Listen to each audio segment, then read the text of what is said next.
The dog hit the fence so hard the metal shook. 3 handlers scrambled backward. One dropped his catch pole. Another pressed himself against the wall, breathing in short, sharp bursts.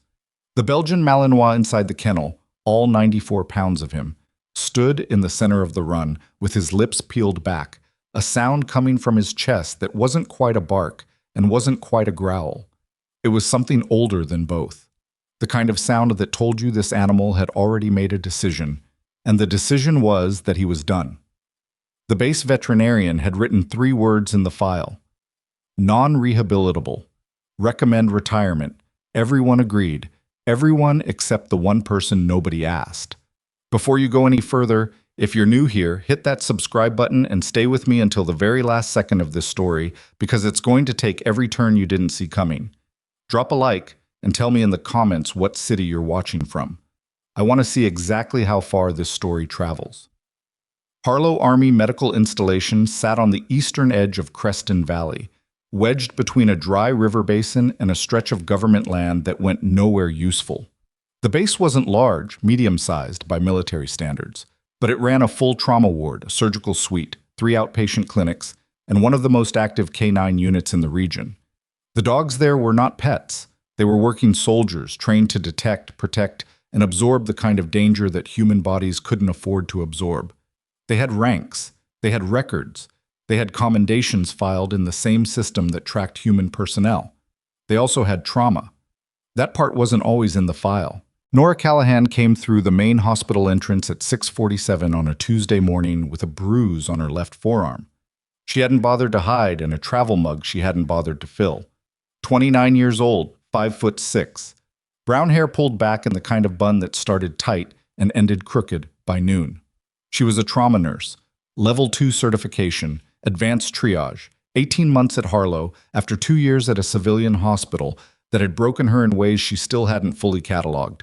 The soldiers called her soft, not to her face, to each other, in the break room, in the corridors between shifts, in the casual, careless way that people talk about someone they've already decided. Doesn't matter much. She knew. She always knew. She just didn't spend energy correcting it. The bruise on her arm was from yesterday. She'd been doing an intake assessment on a soldier who had come back from overseas with shrapnel still embedded in his left thigh, and a reaction time that suggested the nerve damage was worse than the imaging showed. He'd grabbed her arm during a painful procedure, not aggressively, not intentionally. He'd grabbed it the way people grab things when pain hits faster than dignity. She hadn't reported it. She'd finished the procedure, noted the nerve compression in the chart, and gone home. That was the kind of nurse she was. Not the dramatic, heroic kind. The steady kind. The kind that was easy to overlook. She clocked in, checked the board, and started her rounds. Harlow's trauma ward ran 12 beds, currently 9 of them occupied. 2 post-surgical. 1 incoming from a training injury. Fractured radius, straightforward. The rest were various stages of recovery from everything the military finds creative ways to do to a body. She was on her 4th patient when Lieutenant Darren Krause leaned in the doorway and watched her for a moment without saying anything. Krause was one of the K9 handlers. Mid-30s, stocky, the kind of guy who kept his sleeves rolled to the elbow in all weather because he wanted you to see the forearm tattoo. He was also, in Nora's professional assessment, the kind of man who responded to every problem with escalating pressure until something broke. The problem or the person he was applying pressure to. "Callahan," he said. She didn't look up. "Lieutenant?" "Captain Hale wants you in the K9 yard at 1000. Now she looked up. "Why?" He smiled, and it wasn't pleasant. "New assignment." She waited for more. He didn't give it. "I have 3 patients scheduled for dressing changes this morning," she said. "Reschedule them." He pushed off the doorway and walked away, already done with the conversation. Up. Captain Stuart Hale ran the K9 unit, the way he ran everything else, with an iron grip and an absolute conviction that results were a direct product of authority. He was not a cruel man, not technically. He didn't enjoy watching things suffer. But he had a philosophy, simple and unwavering. Discipline creates reliability. Control creates safety. Any variable that introduced softness into the system was a liability. Nurse Callahan was, in his assessment, a significant liability. He'd had a problem with her for 4 months. ever since she'd submitted a formal nursing note suggesting that one of the canines recovering in the veterinary ward showed signs of what she called acute stress response, consistent with behavioral trauma, and that the handler's current recovery protocol might be prolonging rather than resolving the issue. She hadn't gone to him. She'd gone through the medical documentation system, which meant the note landed in the base veterinarian's file, which meant it landed on Hale's desk flagged for response. He'd written nurse out of scope, referred to veterinary staff, and closed it. But he hadn't forgotten it. The canine in question was a Belgian Malinois named Rex, unit designation K97, 4 years old, decorated for 2 overseas tours. Rex had come back from his last deployment with a handler casualty event in his recent history. His partner had been killed in an IED incident. Rex had been in the blast radius. He'd survived without physical injury. He'd returned to the base on a transport with no behavioral notes attached. 3 weeks later, he'd bitten 2 handlers during routine kennel maintenance. 4 weeks after that, he'd attacked a third during a training exercise. Not during the high-intensity portion, but during the cool-down, while leashed, while everything was supposed to be controlled. The handler had needed 12 stitches. Hale had renamed him internally, in the way that military units do when something needs to be separated from its history. The official name in the file stayed Rex. In the yard, in the daily briefings, the handlers called him Ranger. And Ranger was, by every measure Hale applied, done. Except the base commander, Colonel Adrienne Voss, had delayed the retirement order pending one additional evaluation. She hadn't explained why. She didn't have to. She was the colonel. Hale had 3 days to produce something that looked like a good-faith attempt at rehabilitation. He needed it to fail on record, cleanly, so the retirement order would go through without question. He picked Nurse Callahan because she was the most obviously wrong choice he could document. A trauma nurse with no formal animal handling training, no canine experience, no military working dog certification. If he put her in that yard and she failed, and she would fail, because Ranger had already failed with people who actually knew what they were doing, he would have 2 things: a justified retirement order and a very clean case that her interference in canine medical protocols had been as baseless as he'd always believed. He walked into the yard at 9:58 and found her already there, standing just outside the fence line, reading. Not a manual, not a protocol document, a small battered paperback with no military insignia on the cover. He stopped. What is that? She looked up. Behavioral science. Animal cognition. He stared at her. You brought a book. I've been here since 9:30. She closed it, tucked it under her arm. I wanted to understand what I was walking into. Hale almost laughed. You're not walking into anything except a liability exercise, Callahan. This dog has injured 3 trained handlers. You're here to observe, attempt basic engagement, and document the results. That's all. What's his history? It's in the file. The file says he's aggressive. It doesn't say why. Dogs don't need a why. They need a boundary. She looked at him for a moment. Not challenging, not combative. Just looking. The kind of look that made Hale feel, briefly and uncomfortably, that he was the one being assessed. Can I read the full incident reports? She asked. They've been provided. The handler notes. Not just the summary. Something tightened in his jaw. You'll have what you need. He turned and signaled Kraus, who was standing near the kennel entrance. The gate opened. Ranger came out of the kennel, not the way aggressive dogs usually came out. Not charging, not lunging. He came out low, head down, body tight. He moved along the fence line without looking at anyone, placed himself in the far corner of the yard, and stood there with his back partially to the group.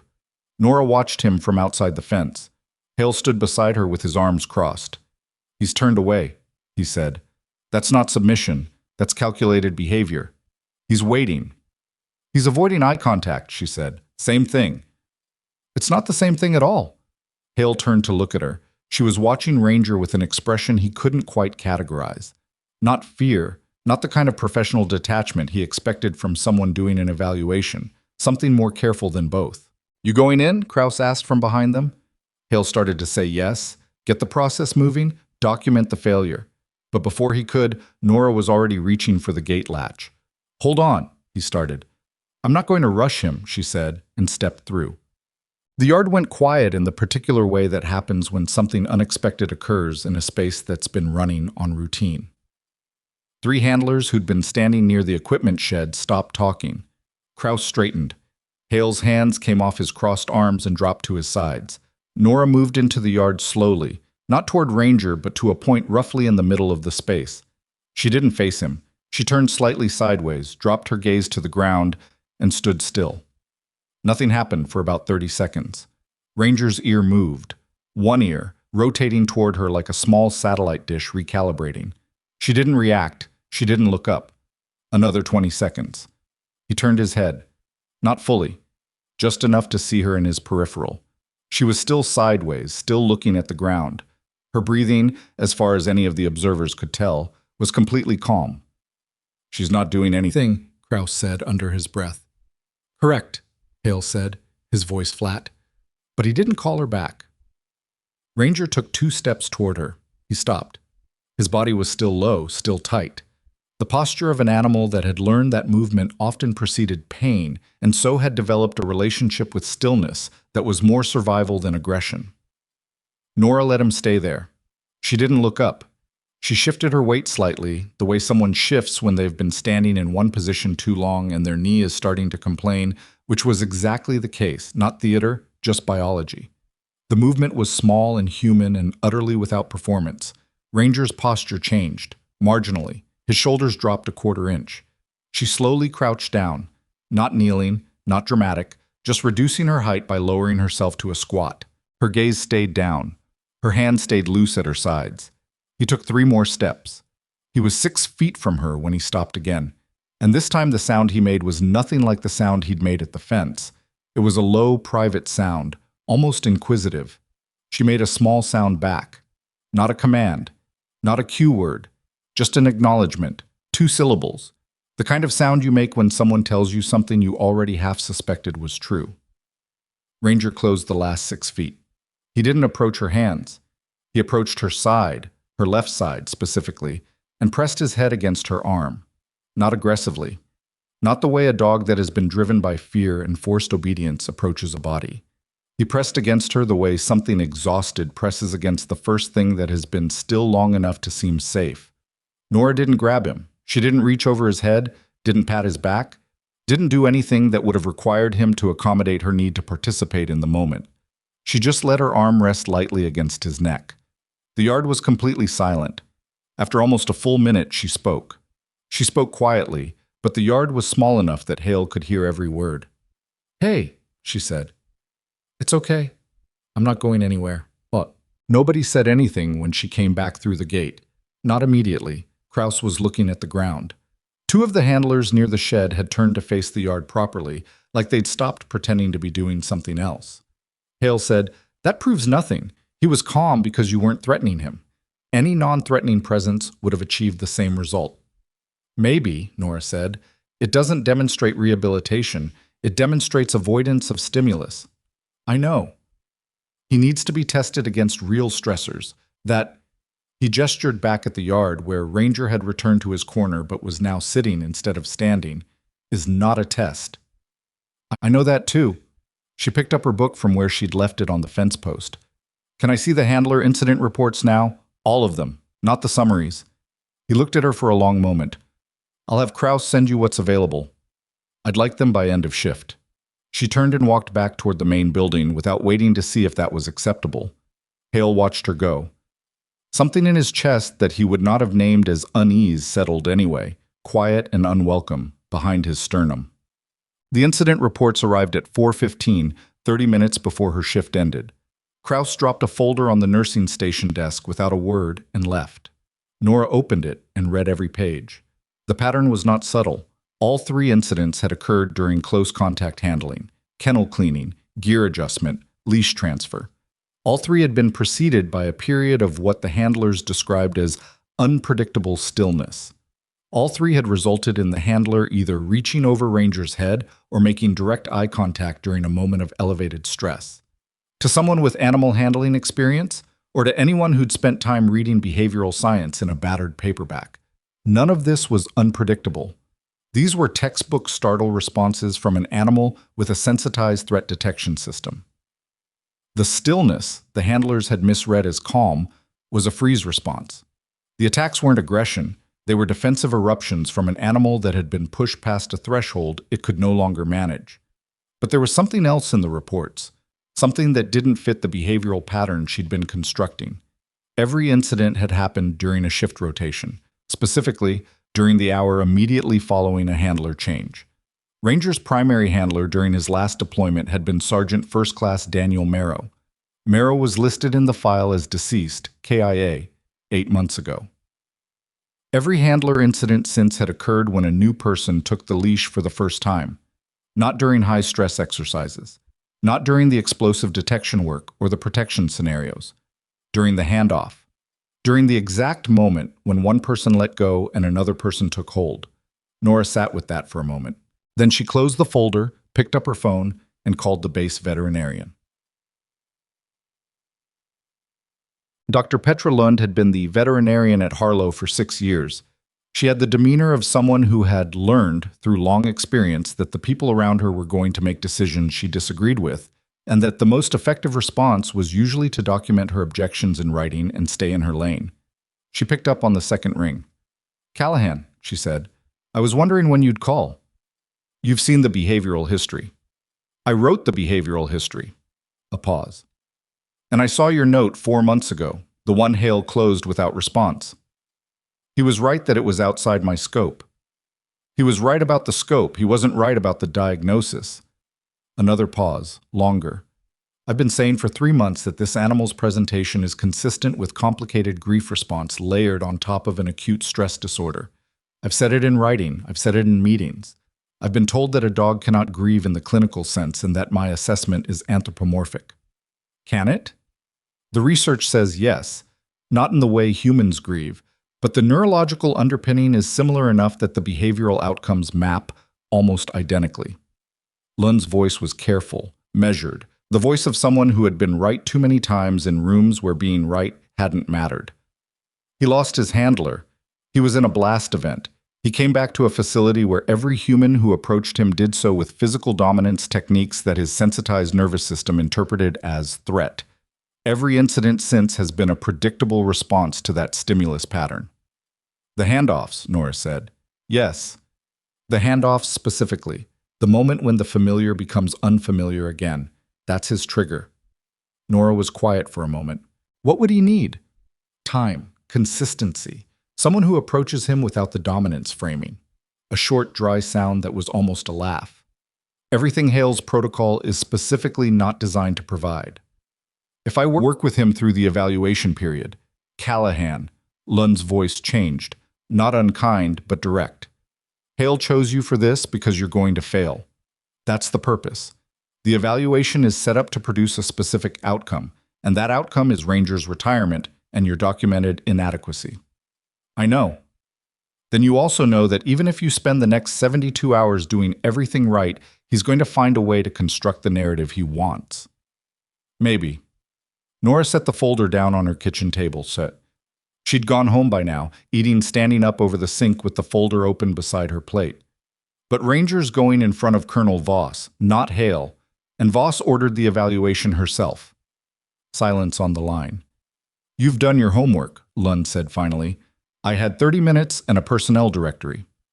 "The Colonel is—" Lund chose her words carefully. "She is not Hale. She does not operate the way he operates." "I didn't think she did." Another pause. "What do you need from me?" "Access to his full medical history, his deployment records if you have them, and anything you have on his behavioral baseline from before the incident." "I can have it to you by morning." "Thank you." She was about to hang up when Lund said, "Callahan, for what it's worth, that note you submitted 4 months ago, it was accurate. I should have said so at the time." Nora looked at the folder on her table, at the incident reports, the handler notes, the clinical language wrapped around what was, at its core, a very simple thing, an animal that had lost the one person it trusted and hadn't found a reason to trust again. "You're saying it now," she said. She was back in the yard at 0700 the next morning. Ranger was already in the run. He watched her approach the gate with his ears forward, alert, not aggressive. When she came through and stood sideways in the middle of the yard, he waited approximately 45 seconds before crossing to her, less than yesterday. She spent an hour with him. She didn't run drills. She didn't introduce commands. She brought a length of rope and let him decide what to do with it, which turned out to be first ignore it, then sniff it, then carry it in a slow, purposeful lap around the yard's perimeter, then drop it at her feet with what she could only interpret as commentary. "I know," she told him. "It's not much of a toy." His tail moved, not a wag, more of a slow oscillation, like a pendulum finding its resting point. Kraus was watching from the fence. He'd been there since she arrived. When she came out, he said, "You're wasting your time." "With the rope?" "With all of it." He fell into step beside her without being invited. "You know what this is, right? Hale's not trying to rehabilitate that dog. He's trying to document that you can't." She glanced at him sideways. "Why are you telling me that?" He was quiet for a moment. "Because Ranger was with Marrow for 3 years. I knew Marrow." His jaw worked. He was a good handler. He deserved better than what happened to him, and Ranger deserved better than what happened after. Another pause, shorter. "Hale's system didn't fail Marrow, but it's failing Ranger, and I don't know what to do about it. You could document what you've observed. I could lose my position. You could also do nothing and watch a decorated K9 get retired because his grief response got classified as aggression." She stopped walking. "That's a choice too." He looked at her. Something shifted behind his eyes. Not resolution, not quite. More like the beginning of a decision that hadn't finished forming. She left him standing in the corridor and went to finish her shift. The formal evaluation was scheduled for the following morning. Hale had structured it with 3 phases: a basic obedience assessment, a detection exercise, and a simulated protection scenario with crowd noise and physical distractors. He'd designed it to produce the maximum number of failure points for an animal with a sensitized stress response. What he hadn't accounted for was 72 hours. Not enough time to rehabilitate a trauma response. Enough time to begin establishing something simpler, the early suggestion of trust. The idea, tentative and fragile, that this particular human was not going to be another person who grabbed a leash and then disappeared. Nora spent the 3rd morning running through the evaluation structure with Ranger, not drilling the exercises, but familiarizing him with the physical environment where the evaluation would take place. She walked him through the space while it was empty, let him smell the equipment, let him stand in the middle of the field and simply be there, at her side, without pressure. She was crouched beside him, checking his back left paw. He'd been slightly favoring it, and the veterinary notes mentioned an old tendon issue when Hale's voice came from the entrance. "Callahan." She didn't stand up immediately. She finished her assessment of the paw, noted that there was no acute inflammation, and then stood. "The evaluation begins in 40 minutes, he said. He was standing at the field entrance with Colonel Voss beside him. Nora had not expected the colonel to be there early. Colonel Adrian Voss was 51 years old, with short, gray-streaked hair and the bearing of someone who had spent 3 decades learning exactly when to say nothing and let a situation reveal itself. She was looking not at Hale, but at Ranger, who was sitting calmly at Nora's left side with his gaze on the middle distance. "Is that K97?" Voss asked. "Yes, ma'am," Nora said. Voss looked at her. "You're the nurse?" "Yes, ma'am." "You have no formal K9 handling certification?" "No, ma'am." The colonel was quiet for a moment, studying her. "How long have you been working with him?" 3 mornings. Voss's expression didn't change. She looked back at Ranger, at the way he was sitting, the angle of his body, the position of his ears. She had spent 30 years around military working dogs. She knew what a dog in crisis looked like, and she knew what a dog not in crisis looked like. And she knew the difference between an animal that had been suppressed and an animal that had been reached. 40 minutes, she said, and walked away. Hale stayed. He looked at Ranger for a long moment, then at Nora. "Don't embarrass yourself out there," he said. She looked back at him evenly. "I'll do my job." He left. Ranger pressed his side against her leg. She reached down and rested her hand on his shoulder. Not gripping, not performing, just there. The evaluation was 40 minutes away. She'd done everything she could do in 72 hours. She'd read every report, talked to Lund, walked him through this field in silence, let him carry that ridiculous length of rope around the perimeter like it was a prize. She'd shown up before dawn 2 mornings in a row and gone home, smelling like dog and dried grass. She didn't know if it would be enough. She didn't know if the 3 mornings had built anything durable enough to hold up under noise and chaos and the specific pressure of being watched and evaluated and expected to fail. What she knew was this. Ranger had pressed his head against her arm on the first day, not because she'd done something right, but because she'd done something rare. She'd been still. She'd been consistent. She hadn't grabbed at him or driven him or needed something from him in that first terrible moment of meeting. She'd just been there. She looked down at him. He looked up at her, not with the desperate need of an animal that had attached itself to a new handler because it had no other option, but with the particular quality of attention that meant something more complicated. I see you. I'm not sure yet, but I'm still here. Okay, she said quietly. Let's go. She didn't know that Krauss had spent the previous night writing a 6-page memo documenting everything he'd observed over 3 months of Ranger's behavioral deterioration under the current protocol, including 2 handler incidents that had never been formally reported. She didn't know he'd routed it directly to Colonel Voss's office, bypassing Hale entirely. She didn't know any of that yet. She just picked up the leash and walked out of the empty field toward whatever was coming next. The evaluation bell rang across the yard, sharp and loud, and Ranger didn't flinch. The evaluation bell rang across the yard, sharp and loud, and Ranger didn't flinch. That was the first thing every person standing on that field noticed. Not Nora. Not the 3 judges positioned behind the scoring table along the east fence. Not Hale, standing with his arms crossed at the edge of the observation area, with the studied expression of a man who had already written the outcome in his head. The first thing they noticed was that a dog who had attacked 3 handlers, who had been labeled in his official file as a liability with no remaining operational value, heard a loud and sudden noise and did not move. He sat at Nora's left side and waited. She didn't look down at him. She looked at the field. The evaluation format had been circulated the previous afternoon. 3 phases, each scored independently, total score to be compiled by the judges and submitted directly to Colonel Voss.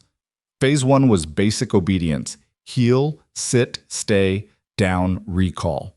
Phase 2 was a detection exercise: 4 hidden training aids distributed across a 30-meter corridor, one of which was a decoy. Phase 3 was the scenario: a simulated crowd environment with noise, physical movement, and a controlled aggression trigger designed to test the dog's protection response, and, critically, his handler control. What the format didn't say explicitly, but what everyone present understood, was that Phase 3 was the one Hale had designed to break them. A dog with an unstable threat response, and a handler with no formal training in high-pressure canine scenarios, placed inside a chaotic simulation with crowd noise running at approximately 90 decibels. He'd structured it so that even a small command hesitation, a fraction of a second's miscommunication between handler and dog, would register as a control failure. Nora had read the format twice the previous night and spent an hour working through the structure in her head before going to sleep. She walked Ranger to the start marker for Phase 1. He healed without a command. She hadn't asked him. He simply moved when she moved and stopped when she stopped, adjusting to the pace of her stride with the quiet exactness of an animal that had spent 3 years learning one particular human's rhythms and had, in 3 mornings, begun to map those rhythms onto a new one. The lead judge, a warrant officer named Decker, read the first instruction from his clipboard: heel to the far marker and return. Nora walked. Ranger walked. She turned at the marker. He turned with her. She returned to the start point and stopped. He stopped. Sit. She gave the command verbally and dropped her right hand in a short, flat gesture. Not a sharp downward cut, which could read as correction, but a gentle press downward, like setting something on a table. He sat. They moved through the rest of Phase 1 in the same way. Not fast, not showy. She gave each command once, clearly, and he responded. When she told him to stay and walked 15 meters away and turned, he held position for the full 30 seconds Decker required, watching her with an intensity that was not anxiety, but attention. When she called him, he came, not the explosive recall of a dog driven by drive reinforcement, but a deliberate, purposeful movement that covered the ground between them efficiently and ended with him sitting in front of her and looking up.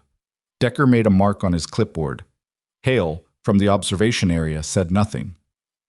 One of the other handlers near him, a corporal named Yates, who had been at Harlow for 2 years and who had his own complicated relationship with Ranger's file, leaned slightly toward Krauss and said quietly, "He's not correcting her."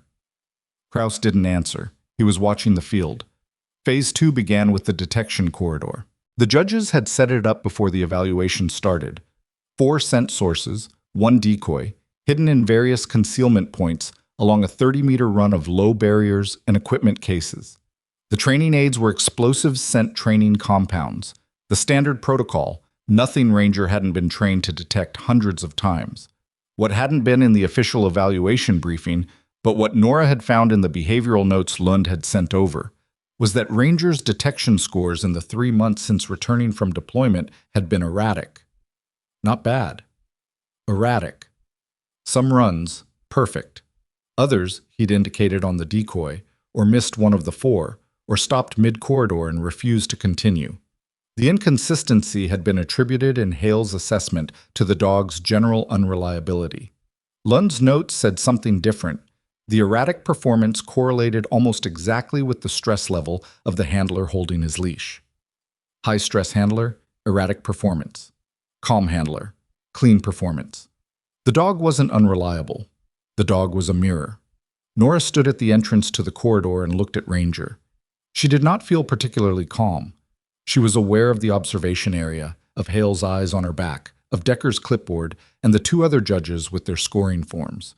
She was aware that she had a patient scheduled for a dressing change in 2 hours, whom she'd had to reschedule twice already. She was aware that she hadn't eaten since 5:30, and that the bruise on her forearm, which she kept forgetting about, ached in the particular way that bruises ache when you've been using the arm more than usual. She took a breath. Not a theatrical breath, just air. Then she unclipped Ranger's leash and gave him the search command. He went into the corridor without hesitation. Not fast, methodical. He moved along the left side first, nose working the low barriers with the efficient practice pattern of a dog that knew this exercise in his bones, even if his nerves had been shredded in the months since. The first aid was 4 meters in, behind an equipment case. He indicated on it cleanly. Sat, held position, looked back at her. She marked it. He moved. The second was 8 meters in, at ground level. He found it in under 20 seconds. The decoy was 12 meters in. He approached it, worked it for a moment, and moved past. Nora let herself breathe. Third aid, 17 meters. Found. Indicated. She marked. He moved. The corridor ran 30 meters.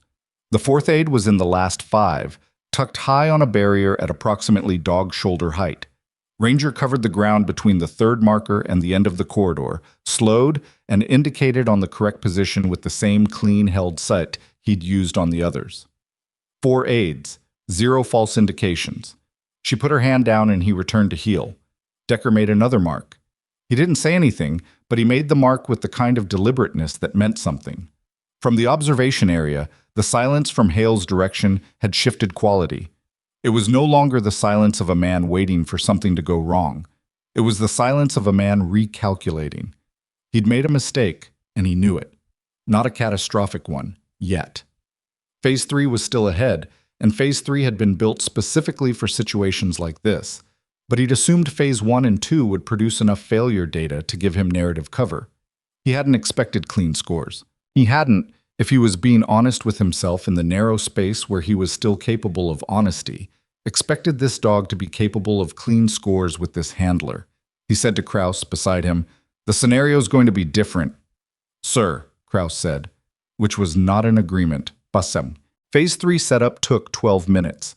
The field crew arranged barriers and crowd simulation equipment along a 40-meter corridor with an observation blind at the far end. 2 role players in protective gear took positions at marked spots along the route. They would move into the handler's path during the run, creating physical obstruction and behavioral distraction. The noise system came online at a low rumble, a recording that combined crowd sounds, vehicular noise, and 3 intermittent sharp reports that weren't quite gunshots but weren't quite not gunshots either. The scenario objective: handler and dog move from start to end of the corridor while managing 2 human obstructions and 1 direct aggression trigger, a role player who would move into close contact with the handler and make a physical grab at the 40-meter point. Dog control standard: dog must remain under command throughout. No uncontrolled contact. No unauthorized bite. If the dog made uncontrolled contact with any role player, the scenario was a fail. Handler standard. Must issue clear, timely commands appropriate to each situation. Any hesitation over 2 seconds would be marked as a control gap. Decker read this aloud before Nora entered the corridor. Any questions? He asked. No, she said. Kraus, who had moved from the observation area to a position near the corridor entrance, caught her eye briefly. He looked like a man who had spent a night writing a memo and hadn't slept well afterward. She looked away and walked to the start marker. The noise came up. She took Ranger to the heel position, reset her grip on the leash. Not tight, never tight with him, just present, and gave the forward command. The first 15 meters were relatively clean. The crowd noise was disorienting in the way that crowd noise always is when you're not expecting it. It had a physical quality, a pressure against the ears that made the processing of individual sounds difficult. Ranger moved beside her with his body slightly forward of heel position, which was characteristic of a working dog in a detection posture, not a problem. She let him sit slightly forward. The first role player appeared at the 16-meter mark, stepping directly into their path from behind a barrier. Not aggressive, just an obstacle, a body in the space they needed to occupy. The standard response was to give the leave it command and redirect around the obstacle. Ranger's head went toward the role player. His body tensed. Leave it, Nora said. 1 second. He redirected, followed her around the obstacle, returned to heel. The noise ticked up by approximately 10 decibels. The first sharp report, which landed somewhere between a backfire and something harder. Ranger's ears went back. His stride broke for half a step. With me, she said. He reoriented. The second role player was at the 28-meter mark, more aggressive in the obstruction, coming towards them rather than simply appearing in the path, hands up in a gesture that read as threatening without being the designated trigger. This was the behavioral test. Would the dog escalate toward a threat posture human before the designated trigger point? Nora felt him gather. She felt it through the leash, through the slight shift in his weight toward his hindquarters, the way a dog gathers when it's considering movement. She said the command slightly before he would have needed it, which meant she was reading him correctly, which meant the 3 mornings had done something. Ranger, front. He pulled up, sat. His gaze was locked on the role player. Good, she said, and they moved her around. 28 meters. 12 to go. The noise reached its peak volume, all 3 report sounds in close succession, plus the crowd track hitting a simulated surge. Ranger's body went rigid for a half second. Not a freeze response, not the dangerous kind. The kind that meant his nervous system had absorbed a large input and was processing it. She didn't issue a command. There was no command for what she did, which was simply to let the leash go slightly slack. Not dropping it, just releasing the tension, the way you might loosen your grip on someone's hand when they're panicking, to signal that the grip itself is not a threat. He came down from the rigidity in about 2 seconds. Forward, she said. 38 meters. The role player at 40 stepped out from the blind, grabbed her left arm, the arm with the bruise, and pulled. It hurt. Not dramatically, not screenwriterly. Just the honest, immediate hurt of a bruised muscle being grabbed by a grown man in protective padding doing his job. She registered it and compartmentalized it in the way that anyone who has worked trauma nursing learns to compartmentalize inconvenient physical realities. Ranger's response was immediate. He planted between her and the role player, body forward, and issued the sound that she'd heard on the first day at the kennel fence. The deep old sound that wasn't quite a bark. He held position. He did not bite. He did not lunge. He placed himself between the threat and his handler and made himself impossible to ignore, and then he held. She gave the guard command, the formal one, which she'd practiced with him precisely twice, and he locked in. The role player released her arm and stepped back to his marked position. Decker's voice came over the scenario comm. End scenario. The noise dropped. Nora stood at the 40-meter mark with her hand on Ranger's back, breathing carefully, and waited. The judges convened at the scoring table for 11 minutes. Nora stood outside the corridor entrance, with Ranger sitting at her feet, and watched the water stain on the east fence and tried not to think about the bruise on her arm, or the sound of the grab, or whether she'd given the forward command 2 seconds late at the 16-meter mark, or 2 seconds early, or exactly right. Kraus came and stood beside her. How do you feel? I don't know yet. He held at the trigger point. I've never seen him hold at a trigger point with anyone other than Marrow. She didn't say anything. Hale is over there with Decker right now, Krauss said. She looked. He was right. Hale had moved from the observation area to the periphery of the scoring table, not close enough to be officially interfering, close enough to be a presence. Can he affect the scoring? She asked. Not directly. The judges are independent. A pause. But he writes Decker's performance review. She looked back at the water stain. Whatever happens with the scores, Krauss said, I want you to know. I filed the memo last night, directly to Voss's office. She turned to look at him. Everything I've observed for the last 3 months, he said. The unreported incidents, the handler protocol decisions, the timeline of Ranger's deterioration. His jaw was working again. I should have done it 4 months ago, but I'm doing it now. That's going to cost you, she said. Maybe. He looked at Ranger. He was Marrow's dog. Marrow was a good man. He stopped there because there wasn't more to say. Decker separated from the table and walked toward her. She straightened. He held his clipboard against his chest. I was a warrant officer, mid-40s, with a face that had long ago stopped giving much away. He looked at her for a moment and then at Ranger. Phase 1, he said, 19 out of 20. The recall was 0.3 of a second over the time standard. She nodded. Phase 2, 20 out of 20, clean detection, no false indications. And Phase 3, she asked. He looked at his clipboard. Phase 3 is scored on 2 criteria, handler control and dog response. Handler control, we're scoring 17 out of 20. There was a 2-point deduction for the posture at marker 28.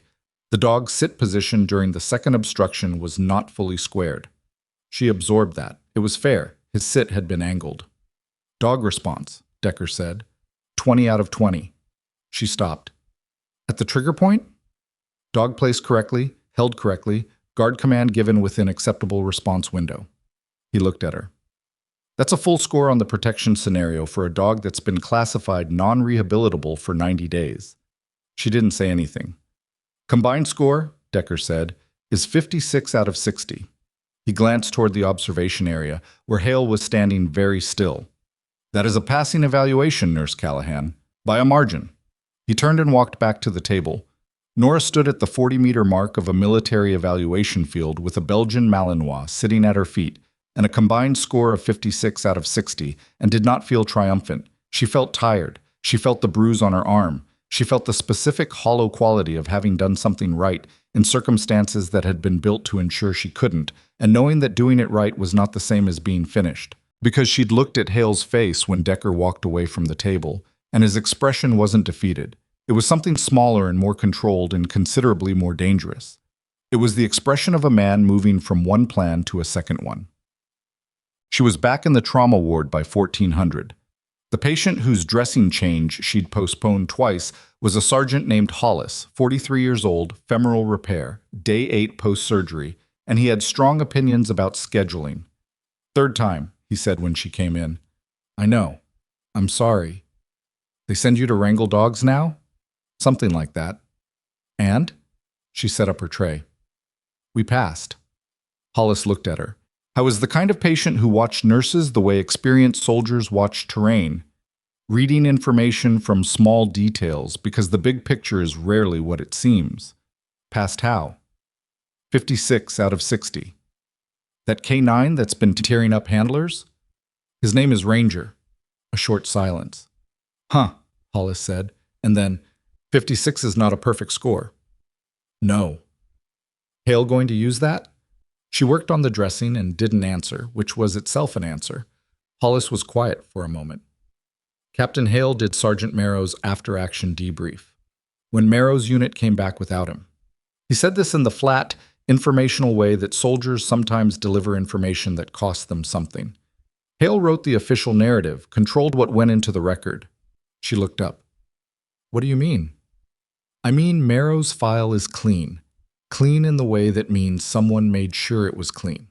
He held her gaze. The dog was there. Whatever happened out there, the dog was there.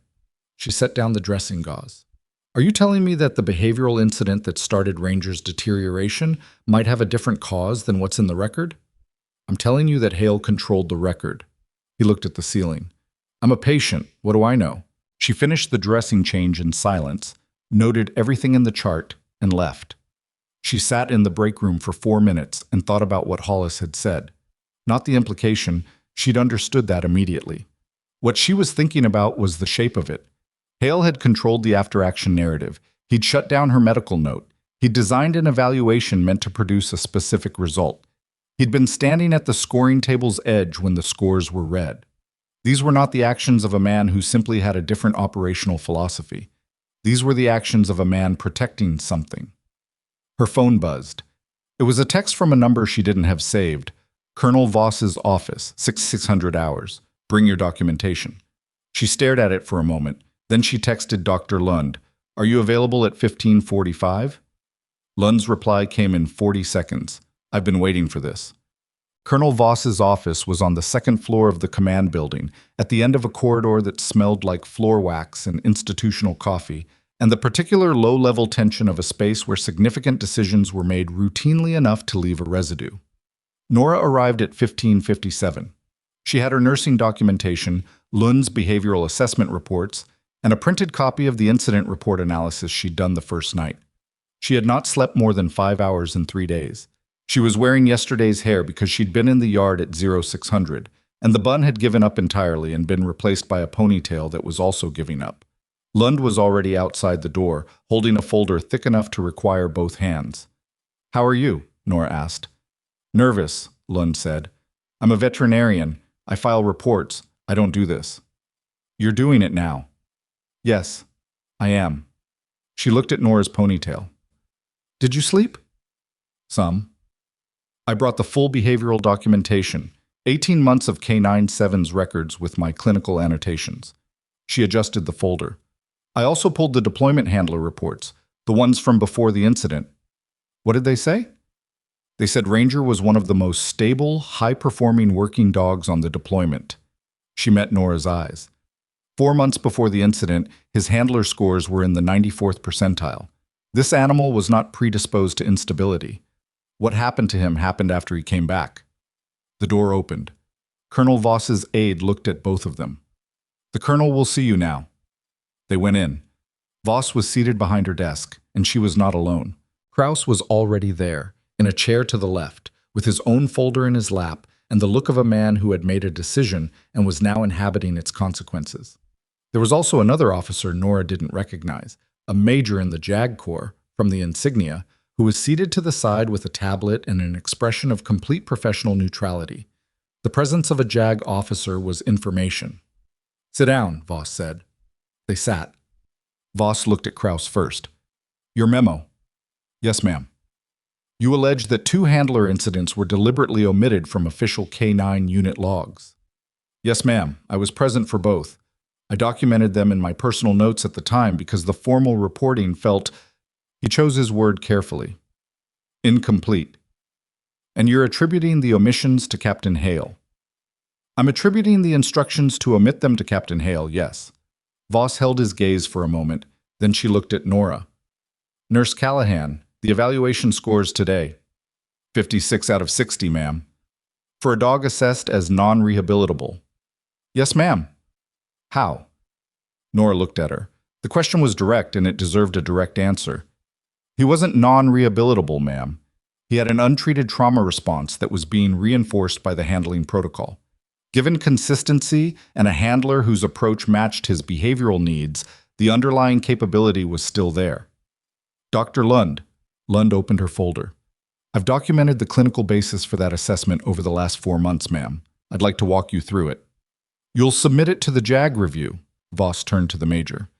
I'm initiating a formal review of K9 unit protocol decisions over the past 18 months, specifically handler incident reporting, training methodology, and the basis for the non-rehabilitable classification on K97. She looked back at the room. Captain Hale has been notified that he is relieved of K9 unit duties pending the outcome of that review. Nora sat with that for a moment. He'll contest it, Kraus said. He's entitled to. Voss's voice carried no particular feeling about that. He's also entitled to explain, under JAG review, why 2 handler incidents don't appear in the official unit log. She looked at Nora. You'll receive formal documentation of today's evaluation results by end of week. K97 Ranger, will remain under your supervised care pending the review's outcome. I'm a nurse, ma'am, not a handler. I'm aware. Voss looked at her the way she'd looked at her on the field that morning, reading something. Dr. Lund will provide veterinary oversight. You'll provide behavioral continuity. A pause. Is that a problem? No, ma'am. Good. They were being dismissed. Nora gathered her documents, stood, and was halfway to the door when Voss spoke again. Callahan. She turned. The note you submitted 4 months ago about K97's stress response. The colonel held her gaze. It was accurate. Nora thought about what Lund had said on the phone 3 nights ago, before any of this. I should have said so at the time. Yes, ma'am, she said. I know. She walked out into the corridor, Lund beside her, and stood for a moment in the waxed floor institutional coffee silence of the command building and felt the specific, complicated texture of being right in a system that had spent 4 months telling her she was wrong.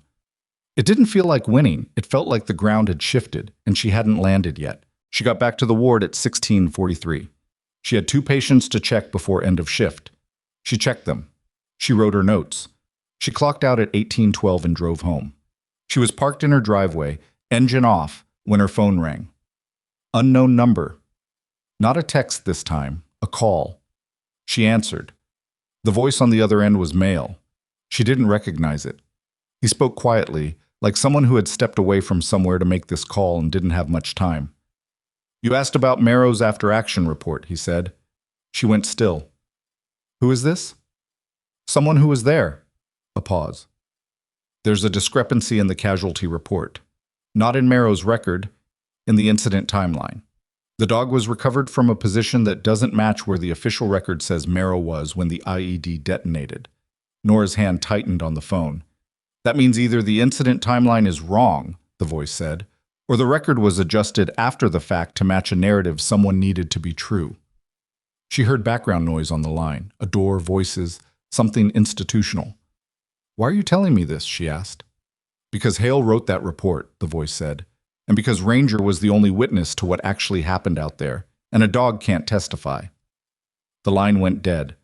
Nora sat in her car in the dark driveway with the phone in her hand and the engine ticking as it cooled, and understood that what she had walked into was not about a dog's behavioral assessment, or a captain's bruised ego, or even a falsified incident log. It was something older and harder than any of that. And Hale knew she was getting close. She sat in that car for 6 minutes before she went inside. Not because she was afraid, not exactly. Because she was running the logic of what she'd just heard against everything she already knew, and the logic kept landing in the same place. And the place it landed was considerably worse than anything she'd walked into this week expecting to find. The IED incident that killed Merrow had produced a casualty report. That report had been written by Hale. The report placed Merrow at a specific position when the device detonated. But Ranger had been recovered from a position that contradicted that timeline, which meant either the dog had moved after the incident, which was possible, or the position data in the report had been altered to fit a narrative, which was a different category of problem entirely. She didn't know why Hale would need to alter the timeline. She didn't have enough information to construct a complete theory. What she had was a data point that didn't fit, a caller who'd risked something to give it to her, and a JAG review that was already in motion for reasons that were officially about K9 protocol decisions. She went inside. She made coffee. She didn't drink. She sat at her kitchen table with her documentation spread in front of her and wrote out everything she knew in chronological order on a legal pad, the way she'd been taught to document clinical observations. Not conclusions, just events and their sequence, stripped of interpretation. By the time she was done, it was 2200, and her hand ached and the coffee was cold, and she had 4 pages of notes and one clear, uncomfortable certainty. She needed to tell Kraus. She reached him by text at 0600. He called back in 4 minutes, which meant he'd been awake. She told him about the call. She told him everything. The voice, the position discrepancy, Merrow's casualty report, the implication that the dog's recovery location didn't match the official timeline. Kraus was quiet for long enough that she checked her phone to see if the call had dropped. You still there? She asked. Yeah. His voice had changed, not shocked, exactly. More like a man who has been waiting for a specific piece of information to arrive and is now experiencing the complicated sensation of it actually arriving. Who called you? I don't know. Male voice stepped away from somewhere to make the call. And they knew about the position discrepancy. They knew what Ranger's recovery position was. And they knew it didn't match Merrow's stated position in the report. Another silence. That information's not in any document I've seen. The recovery coordinates for K97 were in the unit's operational log, not the casualty report, not the public record. He stopped. Whoever called you had access to both documents, which means they're inside the system. Or were, he exhaled. Nora, if the timeline was altered, that's not a protocol violation. That's a falsified military report on a casualty event. I know what it is. If Hale falsified Merrow's death record, I said I know. She looked at her 4 pages of notes. The JAG review. Can it pull the casualty report? JAG can pull anything, but right now the review scope is limited to K9 unit protocol decisions. To expand it, Voss would need a formal reason. The phone call isn't documented. I can't produce the caller. No. A pause. But Ranger's recovery coordinates are in the operational log. That's documented. That's something Lund might have access to. She was the attending vet when he came back. Nora picked up her pen. Ask her today, before the review formally convenes. She already submitted her documentation to JAG. Ask her if the recovery coordinates were in the veterinary intake records, if Ranger's intake included his field recovery position. She underlined something on the legal pad. Vets document everything. It's in the intake forms. A short silence, then, if the intake form shows a recovery position that doesn't match the casualty report timeline, that's documentary evidence. That's something JAG can work with. Yes. Nora. His voice dropped. Hale was already trying to bury you before any of this. Now you're holding something that could end his career and expose a falsified casualty report on a dead soldier. He is going to come at you hard. I know. Do you? She looked at the cold coffee. He already pulled me into a yard with a dog everyone said would hurt me. He already submitted a false performance complaint. He's already tried the official channels. She set the pen down. I'm not sure what's left. It turned out she was wrong about that. She found out at 0830 when she arrived at the ward and found a printed document sitting on the nursing station desk with her name on it. It was a formal personnel complaint, not from Hale directly because Hale had been relieved of unit duties, but from a Major Gerald Swick, whose name appeared on the document as acting K9 unit supervisor, and who had, in the 12 hours since Hale's administrative suspension, filed a complaint alleging that Nurse Callahan had engaged in unauthorized interaction with a classified military asset, had introduced unapproved behavioral modification techniques without chain of command approval, and had potentially compromised an active K9 asset's operational reliability by conducting unsupervised sessions outside the formal evaluation parameters. The complaint requested immediate suspension of her access to K9 unit facilities pending review. She read it twice. Then she set it down and went to check her first patient of the morning because Sergeant Hollis's wound wasn't going to assess itself. Hollis took one look at her face when she came in. Bad morning. Manageable. She checked the surgical site. Healing correctly, no signs of infection, the repair was holding. How's the pain level? 4. Down from yesterday. He watched her work. Something happened. Personnel complaint. Someone Hale put in place while he's suspended. She made her chart note. Standard pressure tactic. They're going after your access to the dog. She looked at him. How did you know about the dog? Yates was in here yesterday for a shoulder check. He talks. Hollis shifted carefully in the bed. Swick's Hale's man. Has been for 2 years. Hale calls, Swick files. That's how it works. Then Hale still has operational reach even while he's suspended. Technically, Swick filed independently. Practically, she said. Practically, yes. He was quiet for a moment. What are you going to do? My job. She capped her pen. And then find out if Lund has Ranger's intake coordinates in her veterinary records. Hollis looked at her steadily. You're pulling on a thread that's attached to something bigger than a dog's behavioral file. I'm aware. People who pull those threads sometimes find the thing on the other end pulls back. I know. She picked up her tray. But Merrow's dead and his record is wrong and his dog has been living with whatever happened out there for 8 months while everyone called it aggression. She met Hollis's eyes. That's not a thread. That's a person. He didn't say anything, but something shifted in his expression. The particular shift of a soldier who has just recalibrated what he thinks of someone. Lund called at 10:40. The intake records, she said without preamble. K97's field recovery position is documented in the veterinary intake form from the day he arrived back on base. Standard procedure. We document field conditions and recovery location for any animal returning from active deployment. And the recovery coordinates place him approximately 230 meters from the position listed in Merrow's casualty report. Her voice was controlled, but only barely. That's not an error margin, Nora. That's not GPS drift or field approximation. That is a factually incompatible discrepancy between two official military documents. Nora stood in the corridor outside the break room and pressed her phone harder against her ear. Can you submit the intake form to JAG? I already called the major's office. They're sending someone for the records this afternoon. A pause. Nora, do you understand what this means? If the casualty report was altered to place Merrow at a different position than where the dog was recovered, it means someone needed the record to say Merrow died somewhere other than where he actually died. Why would anyone need that? I don't know yet.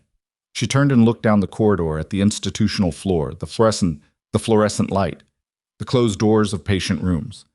But Hale wrote the report, and Hale has spent 8 months making sure that dog couldn't communicate what he saw.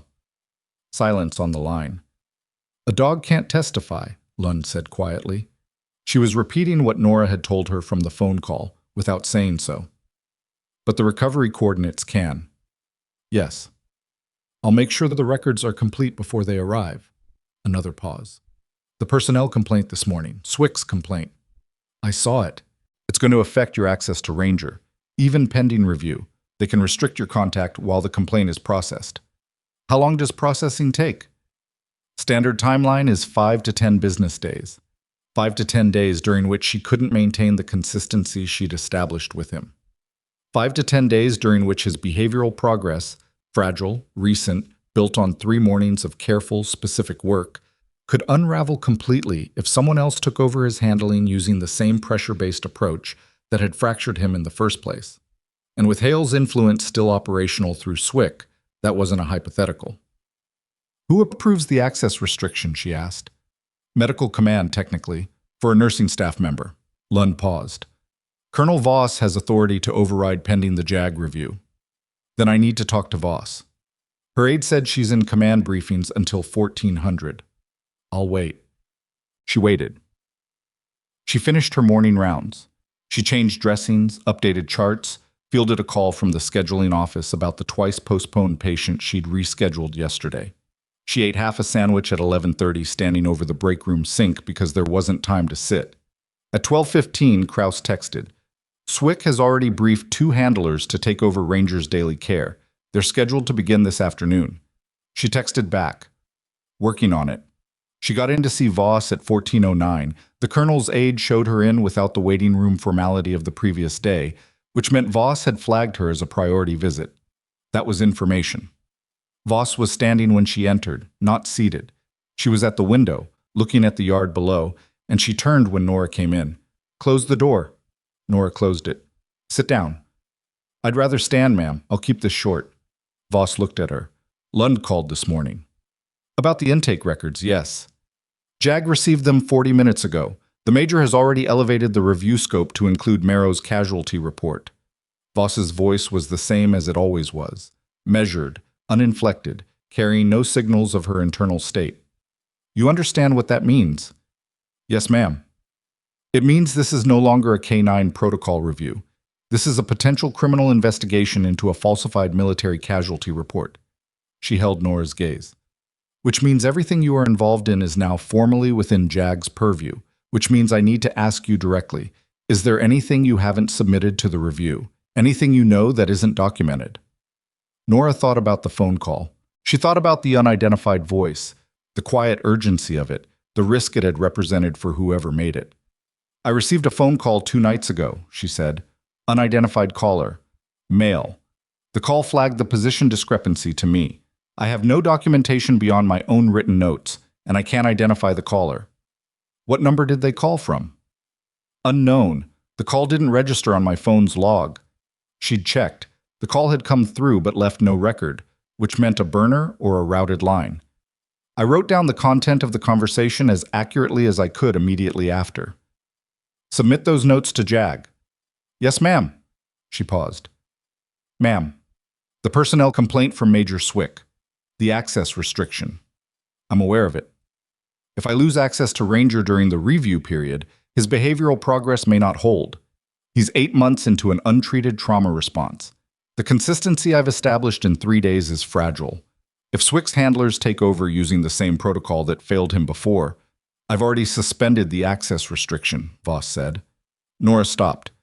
You remain primary behavioral contact for K97 pending the review. The colonel turned back to the window briefly, then back. Swick's complaint is being reviewed alongside Hale's overall conduct. The two are not unrelated. A pause. Dr. Lund will provide documented veterinary supervision for your sessions. You will log every contact, everything by the book. Yes, ma'am. Callahan. Voss's voice didn't change, but something in it did. Something underneath the rank and the measured delivery. Sergeant Marrow served for 11 years. If his record is wrong, that matters. It matters regardless of everything else. She held Nora's gaze. Keep doing your job. Yes, ma'am. She left the command building at 1422 and walked directly to the K9 yard. Ranger was in his kennel. He heard her before he saw her. She was still 20 feet from the run when he came to the front of the kennel and pressed against the gate. Not aggressively, but with the specific weight of an animal that has been waiting and is now registering the arrival of the expected thing. She unlatched the gate. He came out and went immediately to her left side, not because she'd commanded it, but because 3 mornings had established a pattern his nervous system had cataloged. She spent 40 minutes with him. No drills, no formal exercise. She walked him along the perimeter of the facility, through the section of the yard that ran alongside the equipment storage, past the area behind the motor pool where the ground was soft, and there were interesting smells in the grass, and he worked the environment with the contained, purposeful energy of a dog that was not currently afraid. He was not healed. She understood that. 3 days and a past evaluation were not a rehabilitation. They were the beginning of a repair that would take months, and the months would not be linear, and there would be sessions where he regressed and sessions where the noise or the wrong movement or the smell of the wrong person brought the freeze response back. The work was long, and it was uncertain, and it depended on a consistency she didn't yet know she'd be able to provide. But he was here.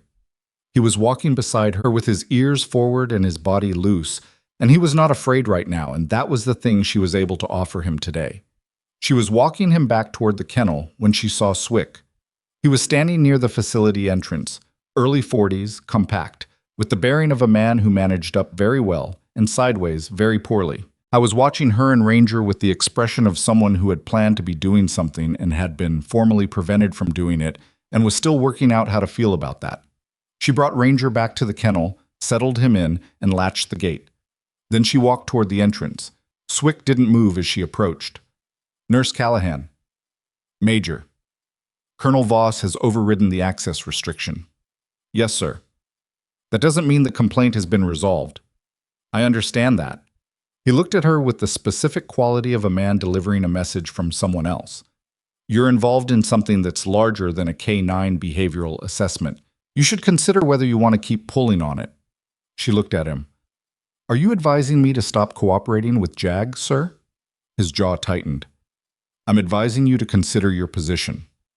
My position, she said carefully, is that I'm a nurse at this installation and I'm cooperating with a formal review. That's all I'm doing. She held his gaze. If there's something specific you'd like to put in writing, I'll make sure JAG receives it along with the rest of my documentation.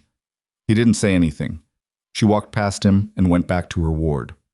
The JAG major's name was Devereaux, and she called Nora at 1645 from a number that registered on her phone properly. We've reviewed Dr. Lund's veterinary intake records, Devereaux said. Her voice had the particular neutrality of someone in legal work who had learned to not react to things in real time. The position discrepancy is confirmed, 231 meters. That's outside any reasonable field documentation error. Yes. We're pulling the full operational log from the deployment. It's going to take 48 to 72 hours to access the classified portions through proper channels. A pause. I want to be honest with you about where this is going. This review started as a K-9 protocol matter. It is now a potential Article 107 investigation.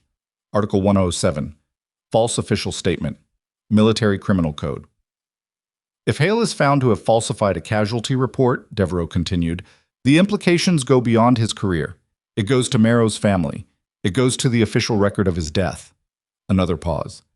And it goes to Ranger's behavioral history.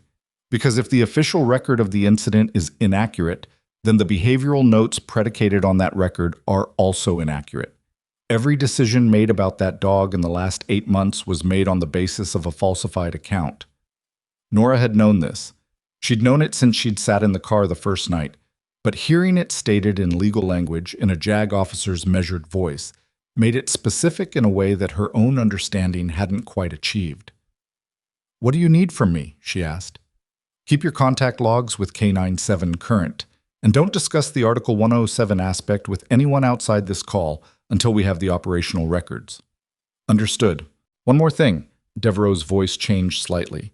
Not personal exactly, but less officially neutral. "The anonymous call you received, the caller knew about Ranger's recovery coordinates. That's information that was in the operational log. We're going to need to identify who made that call." "I don't know who it was." "We know, but someone out there does." A short pause. "Whoever called you took a risk doing it. They may take another one when they realize the review has escalated. If they contact you again, I'll report it immediately." "Good. Thank you, Nurse Callahan." The call ended. Nora sat at the nursing station with the phone face down on the desk and stared at the shift schedule posted on the wall in front of her, not reading it, just letting her eyes rest somewhere that wasn't important. 48 to 72 hours. She could manage that. She'd keep Ranger's sessions logged. She'd stay inside the documented parameters. She'd do her job and let Devereaux's team do theirs. She picked up a chart. She went back to work. At 1800, she went to the break room to get her jacket.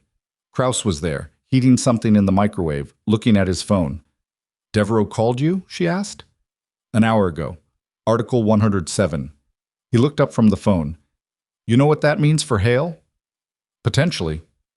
If the operational log confirms the discrepancy," he set the phone down. "Nora, Hale has been at this installation for 6 years. He has relationships. He has people who owe him." His voice was careful. "Swick came to see you. He suggested I consider my position." That's Hale talking through Swick. He's not going to sit quietly through a criminal investigation. He looked at her. "What I'm saying is, watch yourself. Not just professionally. Actually watch yourself."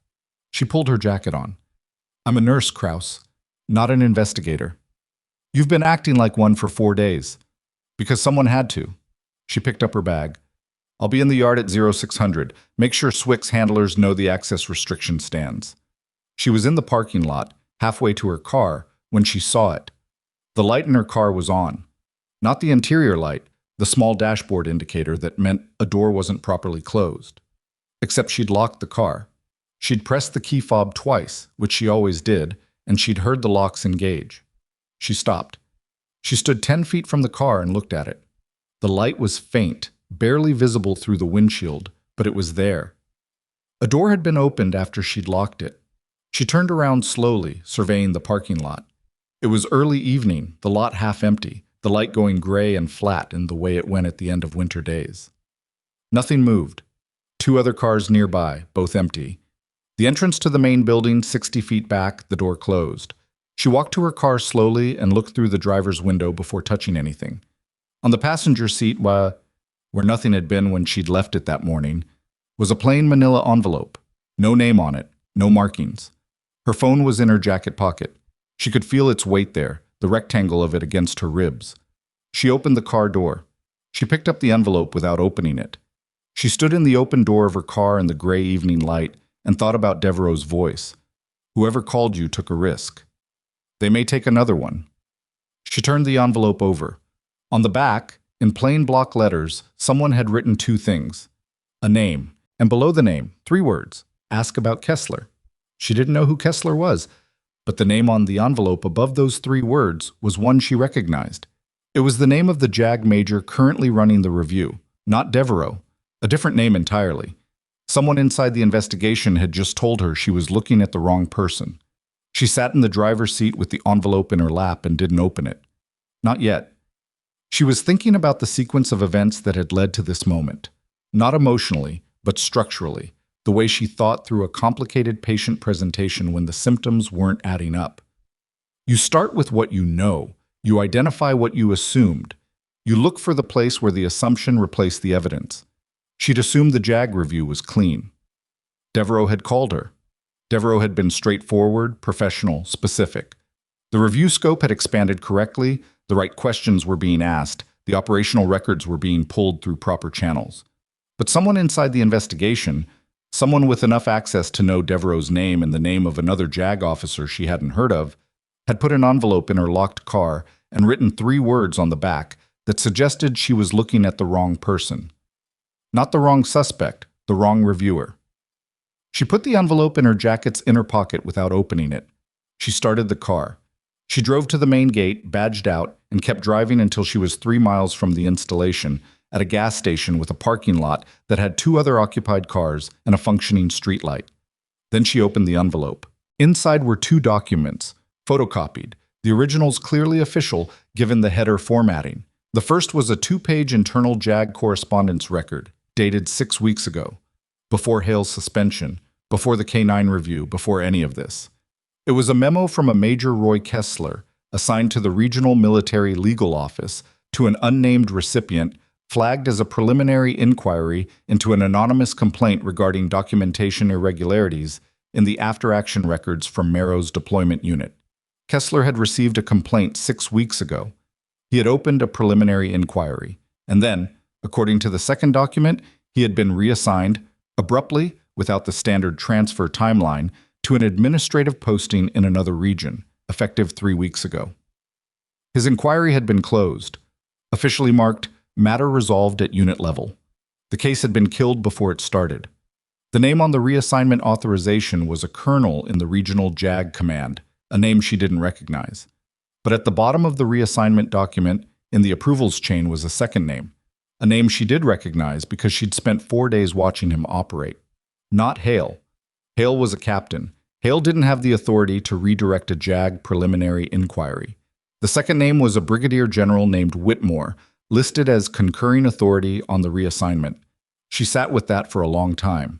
Hale had written the casualty report, but someone with considerably more rank had made sure the first attempt to examine it disappeared. She didn't sleep much. By 0400 she'd made a decision, and by 5:30 she was dressed and driving back to the installation, 2 hours before her shift. She went to the K9 yard first because Ranger was there, and because she had made a commitment to him that she was not going to break because of an envelope in her jacket pocket. She spent 40 minutes with him in the early gray of the morning, walking the perimeter, letting him work the environment, watching his body for the small signs of stress that still surfaced sometimes. The slight stiffening at loud mechanical sounds from the motor pool, the brief hesitation when a door banged somewhere on the far side of the facility. The signs were smaller than they'd been on the first day. Not gone. Smaller. "I know," she told him when he paused at the sound of a vehicle backfiring 2 lots over. "It's loud. You're okay."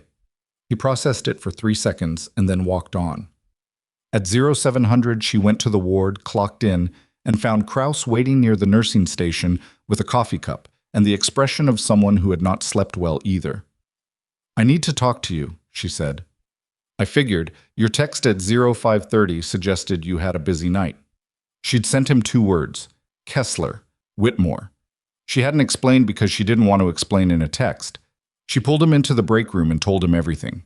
The envelope, the documents, the preliminary inquiry that had been opened and killed, the reassignment of the JAG officer who'd started pulling the thread 6 weeks ago. Kraus listened without interrupting. When she finished, he was quiet for a moment. "Whitmore," he said. "You know him?" "Of him. Regional Command. He and Hale overlapped on a deployment about 7 years ago." He set his coffee down. If Whitmore signed off on killing a JAG inquiry into Merrow's death record, that's not just protecting Hale. That's a general officer covering for a falsified casualty report. which is a different category of problem than anything we've been dealing with. Significantly, he looked at the documents she'd set on the break room table. Who put this in your car? Someone with access to both JAG internal correspondence and the reassignment records. Someone who knew Kessler and knew what happened to his inquiry. She picked them up. Someone who was waiting for the review to escalate before they moved. Because once JAG elevated to Article 107, there was a formal process, a record, something that couldn't just be administratively killed the way Kessler's inquiry was. Yes, she folded the documents back into the envelope. I need to get these to Devereaux, not through the base system, not through any channel that Whitmore's office could see. Devereaux's independent of regional command? She was appointed through the base commander's office. Voss requested her specifically through a channel that bypassed the regional JAG structure. She'd confirmed this the previous night, working backward through the appointment documentation she'd found in the formal review notice, which might be why whoever gave me this chose now. Krauss was looking at her. Voss knew the regional structure was compromised, or suspected it, enough to route around it. Nora put the envelope back in her jacket, which means Voss may already know about Whitmore. You need to ask her. I need to ask her carefully. She went to the command building at 08:15 before the morning briefings, before the colonel's schedule filled. The aide showed her in without hesitation. Voss had clearly left standing instructions. The colonel was at her desk this time, reading something in a physical file, and she looked up when Nora came in with the expression of a woman who had been expecting a version of this visit. "Close the door," she said. Nora closed it and set the envelope on the desk. Voss opened it. She read both documents without speaking. The reading took 4 minutes, which was longer than the length of the documents required, which meant she was reading carefully rather than quickly.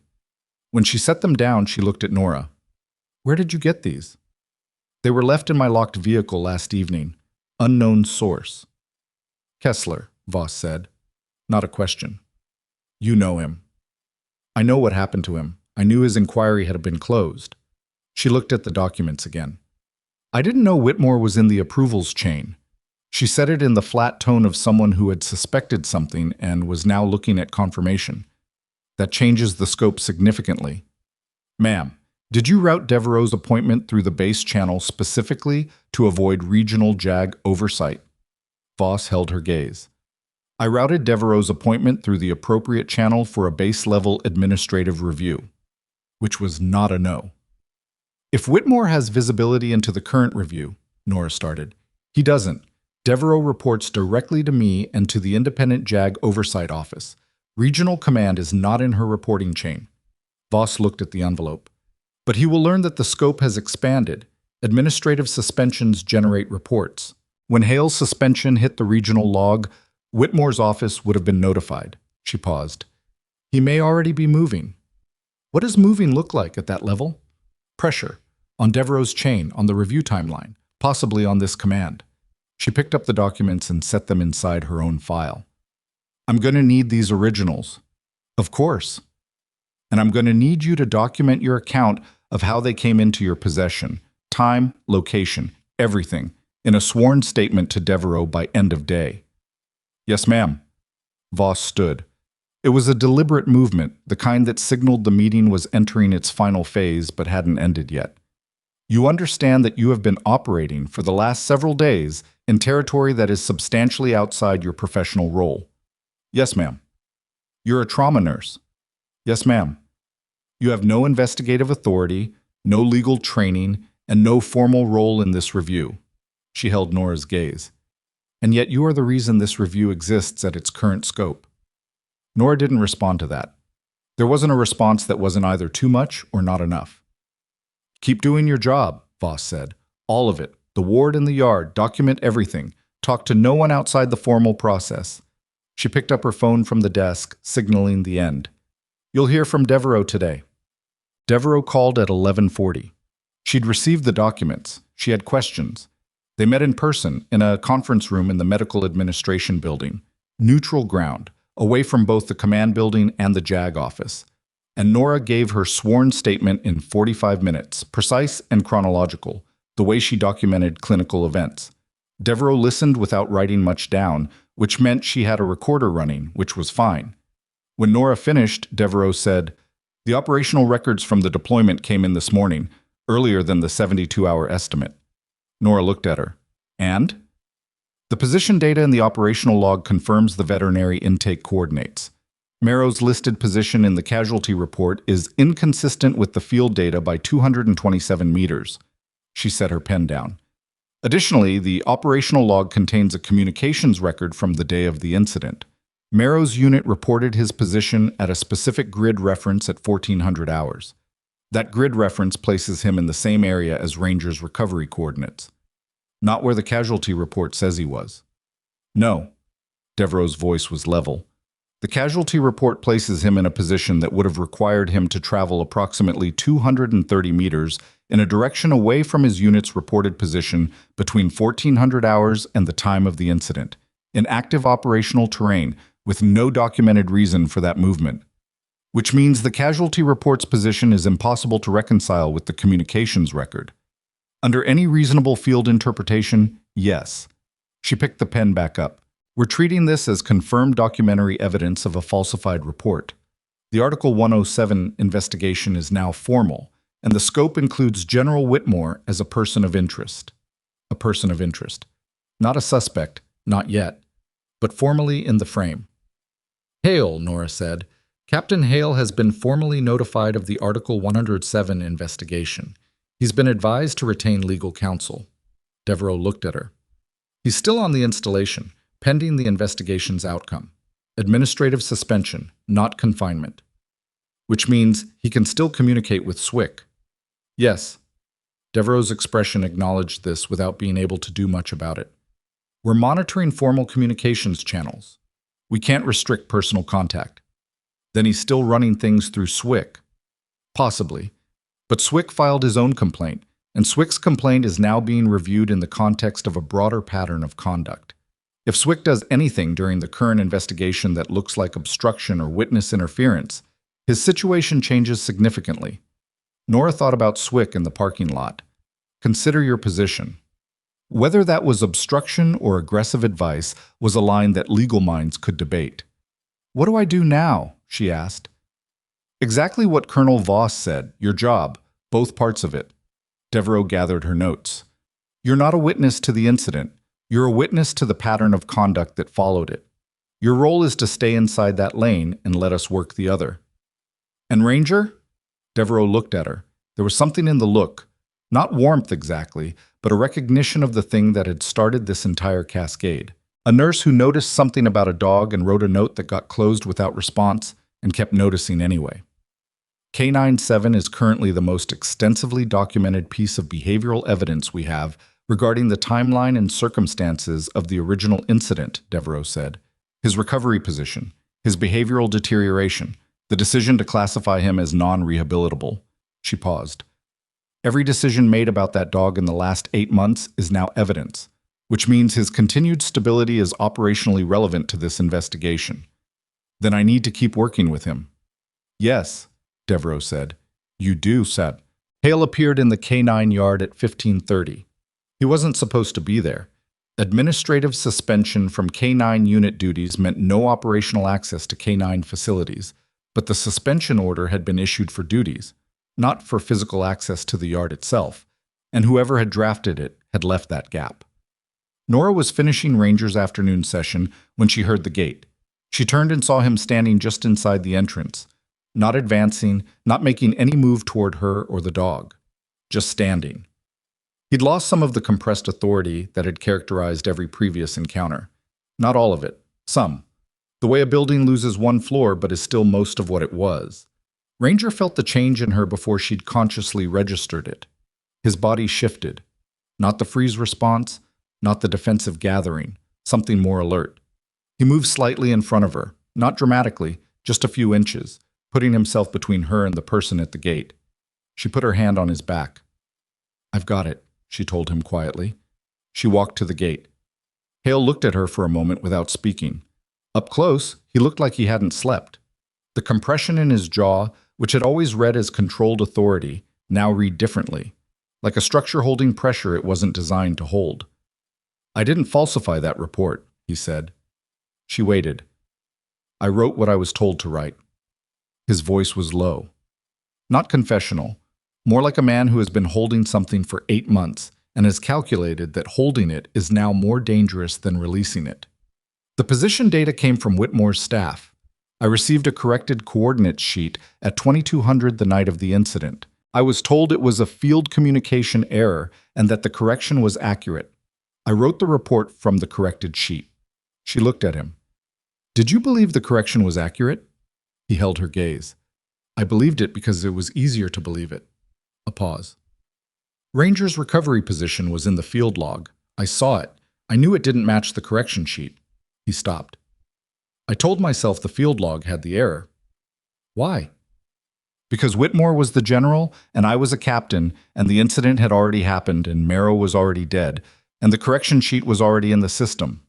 His voice didn't break. It just went flat in the particular way that voices go flat when someone is describing their own moral failure in real time.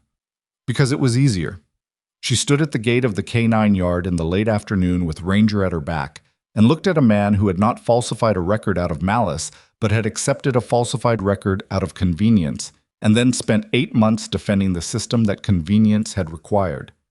You need to tell Devereaux, she said. I know. Today, not tomorrow. I know. He looked past her at Ranger, who was sitting near the center of the yard, watching the gate with his ears forward. How is he? The question was so unexpected in its plainness that it took her a moment to answer. Better, she said, slowly.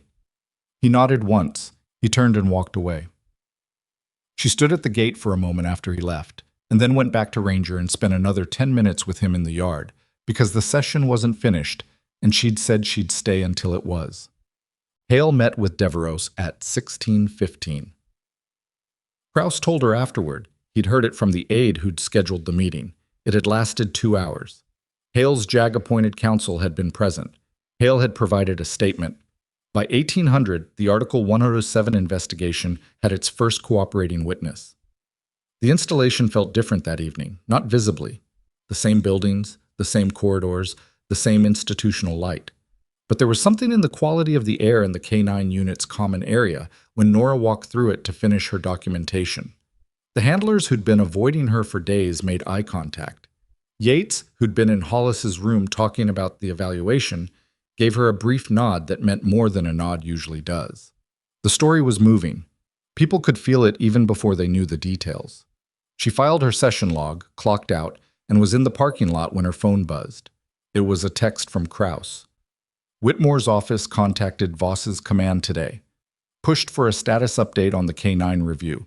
Voss's response, review is ongoing. Nothing further. She read it twice.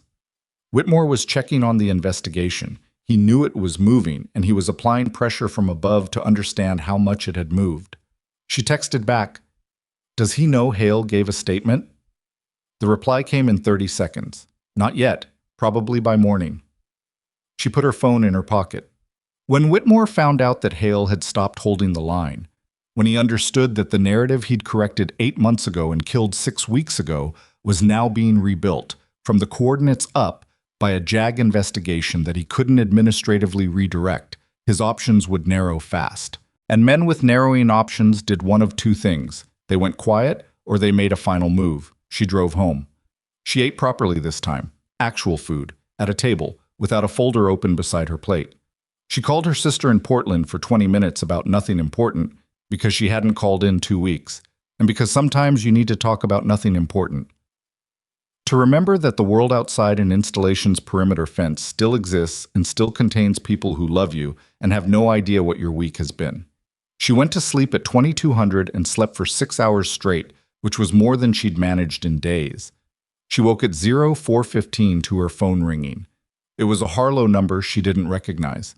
She answered. Nurse Callahan. A woman's voice, unfamiliar. This is the night duty officer in the K9 unit. We have a situation in the kennel facility. Dr. Lund has been notified and is en route. Colonel Voss has asked that you come in. She was already sitting up. What kind of situation? A brief pause. K97 was found in distress approximately 40 minutes ago during the overnight welfare check. He's been sedated for his own safety pending veterinary assessment. The specific quality of alarm that hit her was not the dramatic kind. It was the cold, focused kind. The kind that moves fast without spending anything on feeling. "I'll be there in 12 minutes, she said. She was there in 10. Lund met her at the kennel entrance, still pulling on her coat. "He's stable," she said immediately, because she'd seen Nora's face and knew what to lead with. "He's sedated. He's physically unhurt." "What happened?" The overnight handler found him in an agitated state at 0330. Described it as a severe anxiety response, pacing, vocalizing, self-directed behavior. She pushed the door open. The handler made a call to administer sedation. That call was within protocol for a dog showing self-harm risk. "Who was the overnight handler?" Lund looked at her. "Corporal Yates. He's the one who called it in." Nora went to the kennel. Ranger was lying on his side inside the run, breathing steadily, the particular deep muscle looseness of sedation making him look simultaneously peaceful and wrong. She crouched outside the gate and looked at him for a long moment. "His physical presentation before sedation," she said. "Yates's description. Extreme agitation, stress response consistent with acute trigger exposure."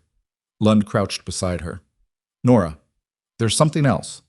Nora looked at her. "The kennel camera footage from 0100 to 0300. Lund's voice was careful.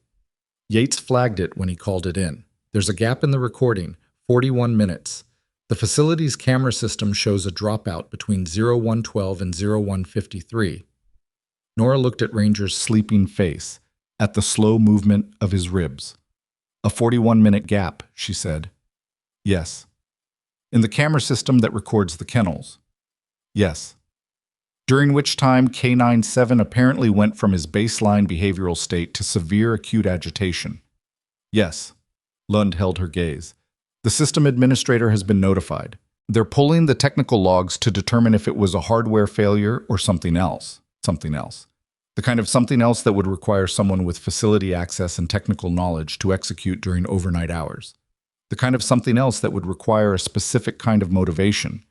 The motivation of someone who had just learned that their cooperating witness had sat in a room with Jag for 2 hours, and who understood that a behaviorally stable dog was evidence, and that a destabilized dog was considerably less useful to an investigation." She stood up slowly. "I need to call Devereaux," she said. "It's 0430. "I know." She was already dialing. She said to call immediately if anything happened. Devereaux picked up on the third ring. Nora told her. The sedation, the camera gap, the timeline. Devereaux was quiet for a moment, then, "Don't touch the camera system. Don't let facility maintenance touch it. I'll have a technical investigator there by 0600. "There's something else," Nora said. She was looking at the kennel gate, at Ranger, still and sedated on the other side of it. If someone came into this kennel tonight and deliberately triggered his anxiety response, if they exposed him to something they knew would re-traumatize him, that's not just obstruction. "No," Devereaux said, "it's not." "Then whoever did it knows we're close enough to the truth that they needed to do something tonight. Not tomorrow, tonight." Hours after Hale gave a statement. A pause. "Yes," Devereaux said. "That's exactly what it means." Nora crouched back down at the kennel gate. She pressed her hand flat against the wire, not reaching through. Just there. On the other side, Ranger's ear moved in his sleep. A small, involuntary rotation, the nervous system doing its automatic monitoring even under sedation. "He's going to be okay," Lund said from beside her. "I know." She kept her hand on the wire. "But someone just told us exactly how afraid they are." She looked at the camera in the corner of the kennel corridor. Dark, its recording light off. "And afraid people make mistakes." By 0545, the technical investigator was on the installation. By 0600, they had confirmed the camera dropout was not a hardware failure. By 0620, they had pulled the access log for the kennel facility's secured entry, the log that recorded every badge swipe in and out of the building. The log showed one entry during the camera gap, a single badge swipe at 0119. The badge belonged to Major Gerald Swick. The badge belonged to Major Gerald Swick. Devereaux had the access log in her hands at 0622. By 0635, she had a second copy secured in her own files. By 0650, she had issued a formal notice to Swick that he was required to present himself to the JAG office at 0800 for questioning in connection with an obstruction inquiry. Nora was still in the kennel corridor when Kraus came through the door. He'd been called in early, Voss's order, not Devereaux's. He stopped when he saw her face and then looked through the kennel gate at Ranger. "He's okay," she said. "I heard." He came and stood beside her. "Swick."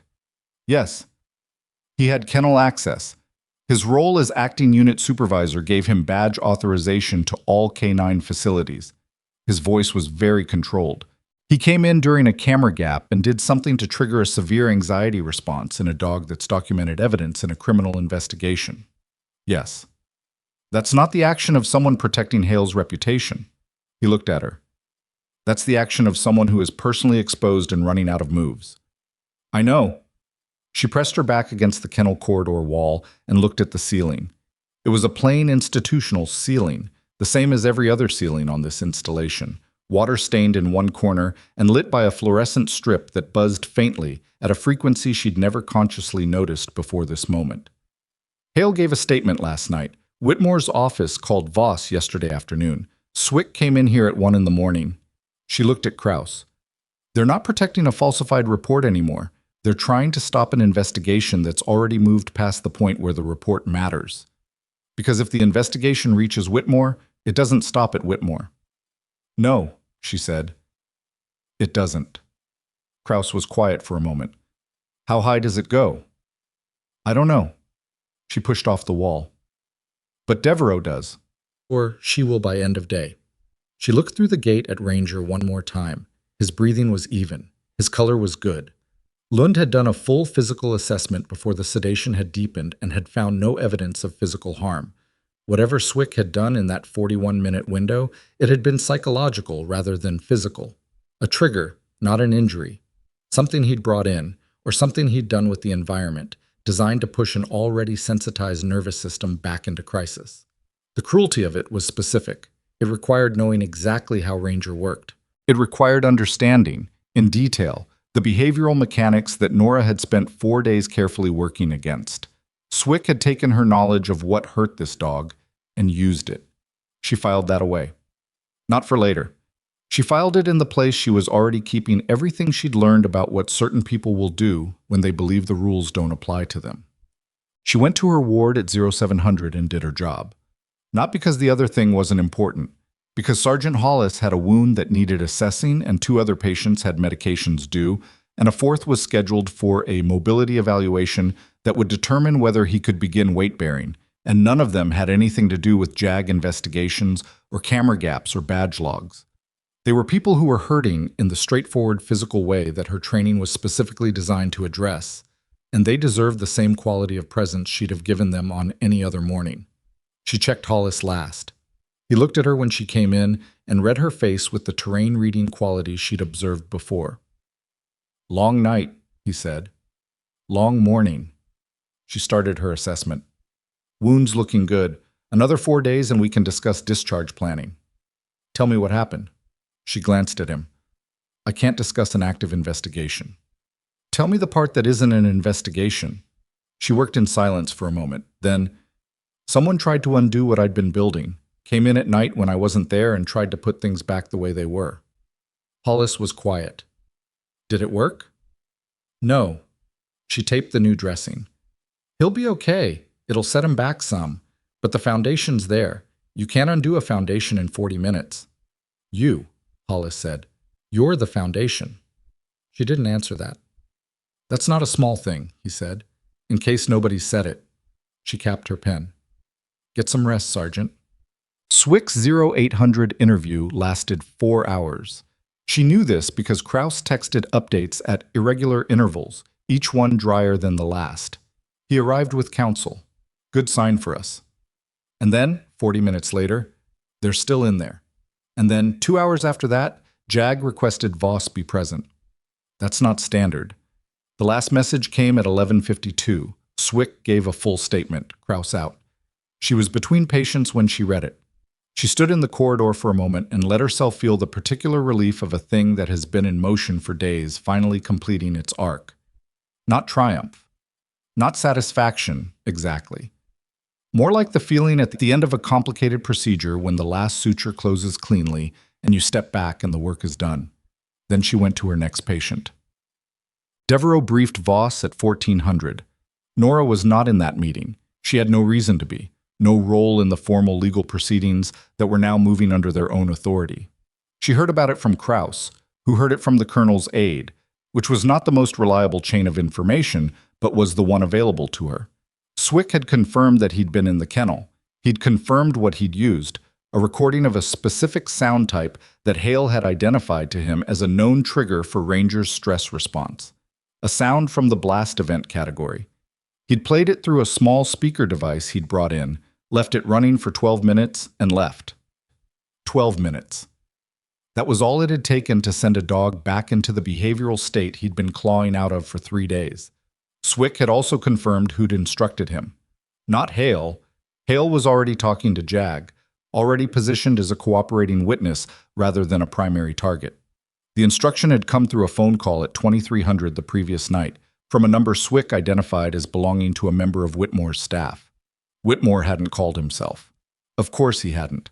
But the distance between a general and a phone call placed by his staff at 11 at night, with instructions to destabilize evidence in a criminal investigation, was not a distance the law was going to find very meaningful.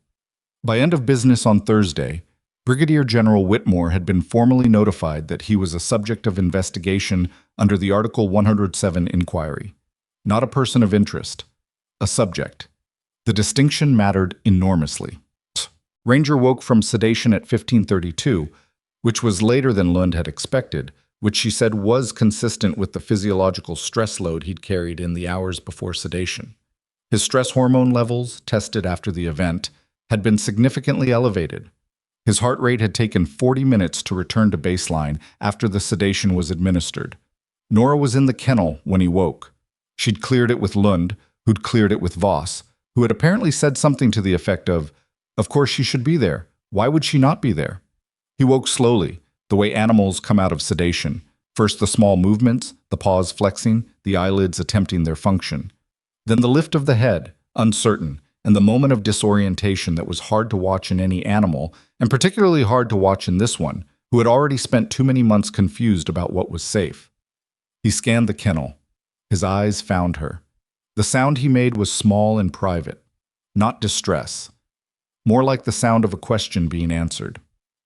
"Hey," she said. "I'm here." He put his head down again but oriented it toward her side of the gate. She sat cross-legged on the floor outside the kennel and stayed there while he drifted back to the edge of sleep and then up again, working through the residual sedation in his system the way the body works through anything it didn't choose. She stayed for 2 hours. She had things she could have been doing. Reports to file, a swifter claim statement for Devereaux, a phone call to her sister she'd been meaning to return for real instead of the 20-minute nothing important version. She stayed anyway. When she finally left, Ranger was sitting up, drinking water, watching the kennel door, with the alert but not anxious expression of an animal that had been through something and was on the other side of it. Not whole. Working toward it. The formal consequences arrived over the following 9 days, in the way that formal consequences usually arrive in institutional systems. Not all at once, not cinematically, but in a sequence of documented actions that accumulated into something irrevocable. Major Gerald Swick was charged under the Uniform Code of Military Justice with obstruction of justice and conduct unbecoming an officer. He was immediately relieved of all duties, confined to base, and stripped of his access to canine facilities. His legal counsel entered an early cooperation agreement on his behalf, which meant Swick spent the week after his initial statement in a series of additional interviews that extended the documented record of what Whitmore's staff had orchestrated and when. Captain Stuart Hale, as the investigation's primary cooperating witness, provided a complete account of the night of the incident. The corrected coordinates sheet, the instruction from Whitmore's staff officer, the decision he'd made at 2200 to write the report from the corrected data rather than the field log. He provided the name of the staff officer. He provided the date and method of communication. He provided everything he had because cooperation was the only available currency he had left, and he knew it. The Military Records Office issued a formal correction to Sergeant First Class Daniel Merrow's casualty report. The corrected report placed Marrow at the coordinates confirmed by the field communications record and the veterinary intake log. The correction went into his permanent record. It went to his next of kin. It went to the memorial registry where his name appeared. It didn't bring him back. Nothing would. But the true account of where he was and what happened to him was now the official account, and that was not a small thing for the people who loved him. Brigadier General Whitmore was suspended from command pending the investigation's outcome. The investigation was transferred to a higher-level authority. The regional office was too compromised to manage it internally. It moved above Whitmore's tier. He retained legal counsel. He issued no public statement. The investigation would take months. Nora knew that. She'd never expected otherwise. These things don't resolve in days even when the evidence is clear, because institutions move at institutional speed and legal proceedings require their own form of patience. But the record existed now. The evidence was documented and secured and in the hands of people whose job was to follow it to its conclusion. That was enough. The rest was not her work. 15 days after the kennel incident, Ranger ran his first full detection exercise since his return from deployment. Not an evaluation, not a scored test. A training run documented by Lund and overseen by Nora in the same 30-meter corridor where he'd run the Phase 2 assessment. The exercise was set by Yates, who had quietly repositioned himself in the weeks since everything had shifted, and who turned out, in Nora's growing understanding of the K9 unit's internal dynamics, to be someone who had always known the difference between Hale's system and a good system, and had chosen silence as a survival strategy until silence became untenable. Ranger found all 4 aides.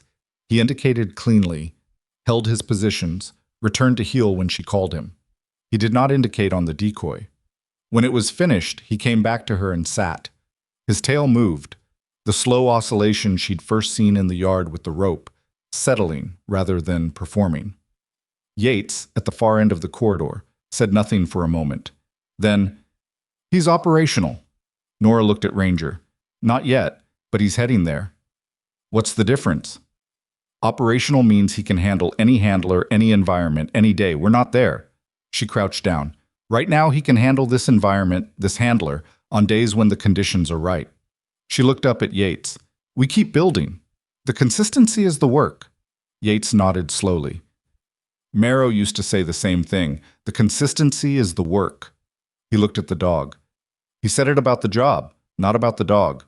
But same idea." She didn't say anything. She let the information sit. After a moment, Yates said, "I knew Marrow's position coordinates were off. I saw the field log.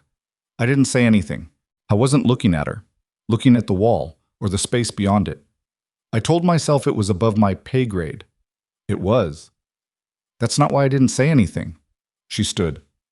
"No," she said. "But you're saying something now. That counts." He looked at her, and the expression on his face was the complicated one of a person who's been offered a grace they're not sure they've earned. She meant it anyway. "What?" 3 weeks after the investigation had formally expanded to include Whitmore, Colonel Voss called Nora into her office. It was a different meeting than the previous ones. The aide didn't stay. Devereaux wasn't there. Kraus wasn't there. It was just the two of them in the office with the institutional floor and the window looking out at the yard, and Voss had something in a folder on her desk that she didn't open immediately. "Sit down," she said. "Actually, sit down this time." Nora sat. Voss looked at her for a moment. "How is K97? "Better than he was, still has rough sessions. Last Tuesday he had a significant stress response during a crowd noise exposure drill. We had to stop early and reset." She paused. "He's not linear. I didn't expect him to be. But the trajectory is positive." "Yes, ma'am." "And you? How are you?" The question landed differently than she expected. She thought about it for a moment rather than answering immediately with "fine," which was the reflex response, and wasn't particularly true. "Tired," she said. "I've been running on not much sleep for 3 weeks." "I know." Voss looked at her steadily. "You've also been carrying a significant amount of this investigation's momentum on the shoulders of a nursing role that doesn't include any of it." "Someone had to." "Yes, but the fact that someone had to doesn't make it cost nothing." She opened the folder. "I want to talk to you about what comes next." The folder contained a proposal. Not a personnel action, not a disciplinary document. A program proposal drafted by Voss's office in consultation with the base veterinarian for a formal K9 behavioral rehabilitation unit at Harlow, a structured program to identify, assess, and treat trauma-related behavioral disorders in military working dogs returning from deployment. The proposal named Nurse Callahan as program coordinator. She read it twice. "I'm a trauma nurse." "You are," Voss said. "You're also the person who identified a behavioral disorder that 3 veterinarians in a K9 unit had written off as aggression, developed a working approach to it in 72 hours with no formal training, and documented the results well enough that they held up as evidence in a criminal investigation." A brief pause. The program would be staffed jointly by nursing and veterinary personnel. Lund is already on board. The behavioral science methodology would be developed formally, with proper training and credentialing, rather than improvised under pressure. Credentialing takes time. You'd have it. The program isn't launching for 4 months. We're building the framework first. Voss looked at her. You'd maintain your nursing position. This is supplemental to your current role, not a replacement. At least for the first year while we assess scope. Nora looked at the proposal, at the structure of it, the intake criteria, the assessment protocol, the documented sessions, the recovery metrics. Someone had thought this through carefully. "Did you design this before or after the investigation?" she asked. Voss held her gaze. "I designed it the morning after the evaluation scores came back, when I saw what you'd done with 3 days in a rope." Nora looked back at the proposal. She thought about the first morning, standing sideways in the middle of the yard while everyone at the fence waited for her to fail. She thought about the book in her hand when Hale had walked up, the battered behavioral science paperback, which was still on her nightstand, still bookmarked in 3 places. She thought about Ranger's head pressing against her arm in that first long silence. She thought about Marrow, whom she'd never met, whose dog had carried the weight of an untold story for 8 months in a kennel while the people around him called the weight by the wrong name. "Yes," she said. "Yes?" "Yes, ma'am. I'll do it." Voss closed the folder and slid it across the desk to her. "Then it's yours." The formal proceeding that resolved the core of the military investigation took place 6 weeks later, in a hearing room in the Regional Command Building 40 minutes from Harlow. Nora was not required to attend. She attended anyway, on her own time, in civilian clothes, sitting in the public gallery with Kraus on one side and Lund on the other. Hale gave his testimony in full. His voice was level throughout, not the voice of a man performing contrition, which she would have found easier to dismiss, but the voice of a man who had made a choice 8 months ago that had compounded into this room and was now accounting for it with the particular clarity of someone who has stopped trying to construct a more comfortable version of what happened. He said that he had received corrected position data. He said that he had seen the discrepancy with the field log. He said he had chosen to write from the corrected data without questioning it. He said he had spent 8 months maintaining a professional structure built partly on the foundation of that choice. He did not use the word sorry, but he said I knew 3 times, and in that room, in that context, I knew was more damning and more honest than I'm sorry would have been. Swick's testimony was briefer and delivered through his counsel's cooperation agreement. He confirmed the phone call, the instruction, the device he'd brought into the kennel. He confirmed the timeline. He confirmed the source. Whitmore did not testify in this proceeding. His case had been separated out, elevated, moved to a level that would take additional months. That was the institutional reality of his rank. The process around him moved more slowly because the consequences were larger and the legal structure required more steps. But the record was clear. The documented chain ran from the falsified report to the killed inquiry to the kennel incident and back to his office at each link. The hearing officer's findings were entered into the record at 1547. Captain Hale. Formal reprimand, reduction in rank, separation from K9 command. He would finish his service in an administrative role without operational authority. It was not nothing. It was not everything. It was the consequence a cooperating witness receives when the system is trying to balance accountability against the value of the information he provided. Major Swick. Court-martial conviction on obstruction charges, forfeiture of pay, confinement, dishonorable discharge. The confinement term was 8 months, the same number of months Ranger had spent in a kennel being misunderstood. Nora noticed that coincidence and did not find it satisfying. Numbers were numbers. 8 months was what it was. Brigadier General Whitmore's formal outcome would come later, but his suspension was made permanent pending the conclusion of his separate proceedings, and the regional JAG officer who had signed off on Kessler's reassignment, the officer who had administratively killed the first inquiry, was placed under a parallel investigation that had no projected end date. Major Kessler, who had opened that first inquiry 6 weeks before any of this and been reassigned for his trouble, was formally reinstated to his prior position. His preliminary inquiry was reopened and then immediately superseded by the larger investigation, which meant his work had been vindicated even as it was folded into something bigger. Nora never found out who had put the envelope in her car. She thought she knew. She'd assembled the reasonable candidates in her head, and Kessler's name appeared on the list. And the timing of the envelope relative to the formal review's escalation was consistent with someone who had been watching the process and chosen the right moment. But she never knew for certain. That was fine. Not everything resolves into certainty. Some things resolve into good outcomes for reasons you can only partially trace, and you learn to accept the partial. Sergeant Merrow's family was notified of the corrected record on a Thursday morning. Nora knew the notification had gone out because Devereaux told her, not because she was entitled to the information, but because she'd been part of how it happened. And Devereaux was the kind of lawyer who understood that sometimes a person deserves to know the thing they helped set in motion has reached its destination. His family lived in a small city in Ohio. He had a mother and a younger brother. The brother was 24, the same age Merrow had been when he'd first enlisted. Nora didn't know their names. She didn't need to. She thought about them occasionally in the weeks that followed. Not obsessively, not in the consuming way that would have been unhealthy and served no one. Just in the ordinary, quiet way you think about people you've never met, but whose lives crossed yours in the sideways fashion that life sometimes arranges, where you do a thing for a reason that has nothing to do with them, and it turns out to have everything to do with them. She thought about what it meant to have the true account of where someone died, not the why of it necessarily, and not the prevention of it. Those things were beyond the record's reach. Just the where. Just the fact that the ground under his name was accurate now, and the dog who had been there was no longer being punished for knowing it. 6 months after the morning she'd first stepped through the kennel gate sideways and stood still in the middle of the yard, the K-9 Behavioral Rehabilitation Program at Harlow Army Medical Installation opened its doors. Doors was a loose term. It was 2 rooms and a shared space in the veterinary building, a modified intake protocol, a 12-page behavioral assessment form that Nora and Lund had written and rewritten 4 times, and a calendar showing 3 dogs currently enrolled and 2 more pending assessment. The ceremony was small. Voss spoke briefly. Lund spoke briefly.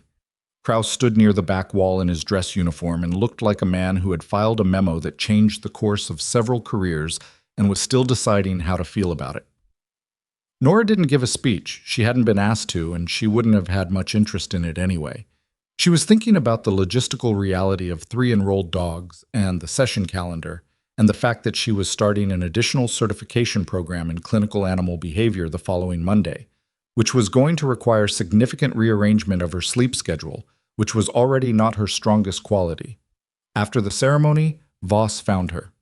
"How does it feel?" the colonel asked. Nora considered the question honestly, which she'd learned to do in rooms with this particular person. "Like work," she said. "Good work, but a lot of it." Voss looked at her with the expression that Nora had come to recognize as the colonel's version of warmth. Not soft, not demonstrative, but genuine and considered. "That's the right answer." "I know." Nora looked at the modified intake form on the desk behind them. "I keep thinking about the note I submitted 4 months before any of this started. The one that got closed without response." "What about it?" "I wrote it and I sent it through the system and it came back closed and I went back to my ward and kept working." She looked at Voss. "I didn't stop knowing what I knew. I just filed it and got on with it." A pause. "I don't know if that was patient or cowardly." "It was human," Voss said.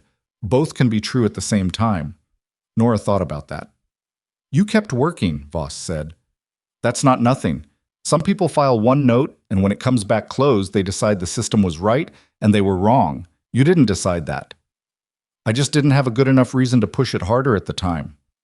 "And then you did, and you pushed." The colonel looked at her steadily. "That's how it works?" Most of the time, that's exactly how it works. You don't get to choose the timing of when the right reason arrives. Ranger was in the yard when she got there after the ceremony. She'd been going to him every morning for 6 months, and she would keep going as long as the program existed and the work required it, which she expected to be a very long time. He was not a healed dog.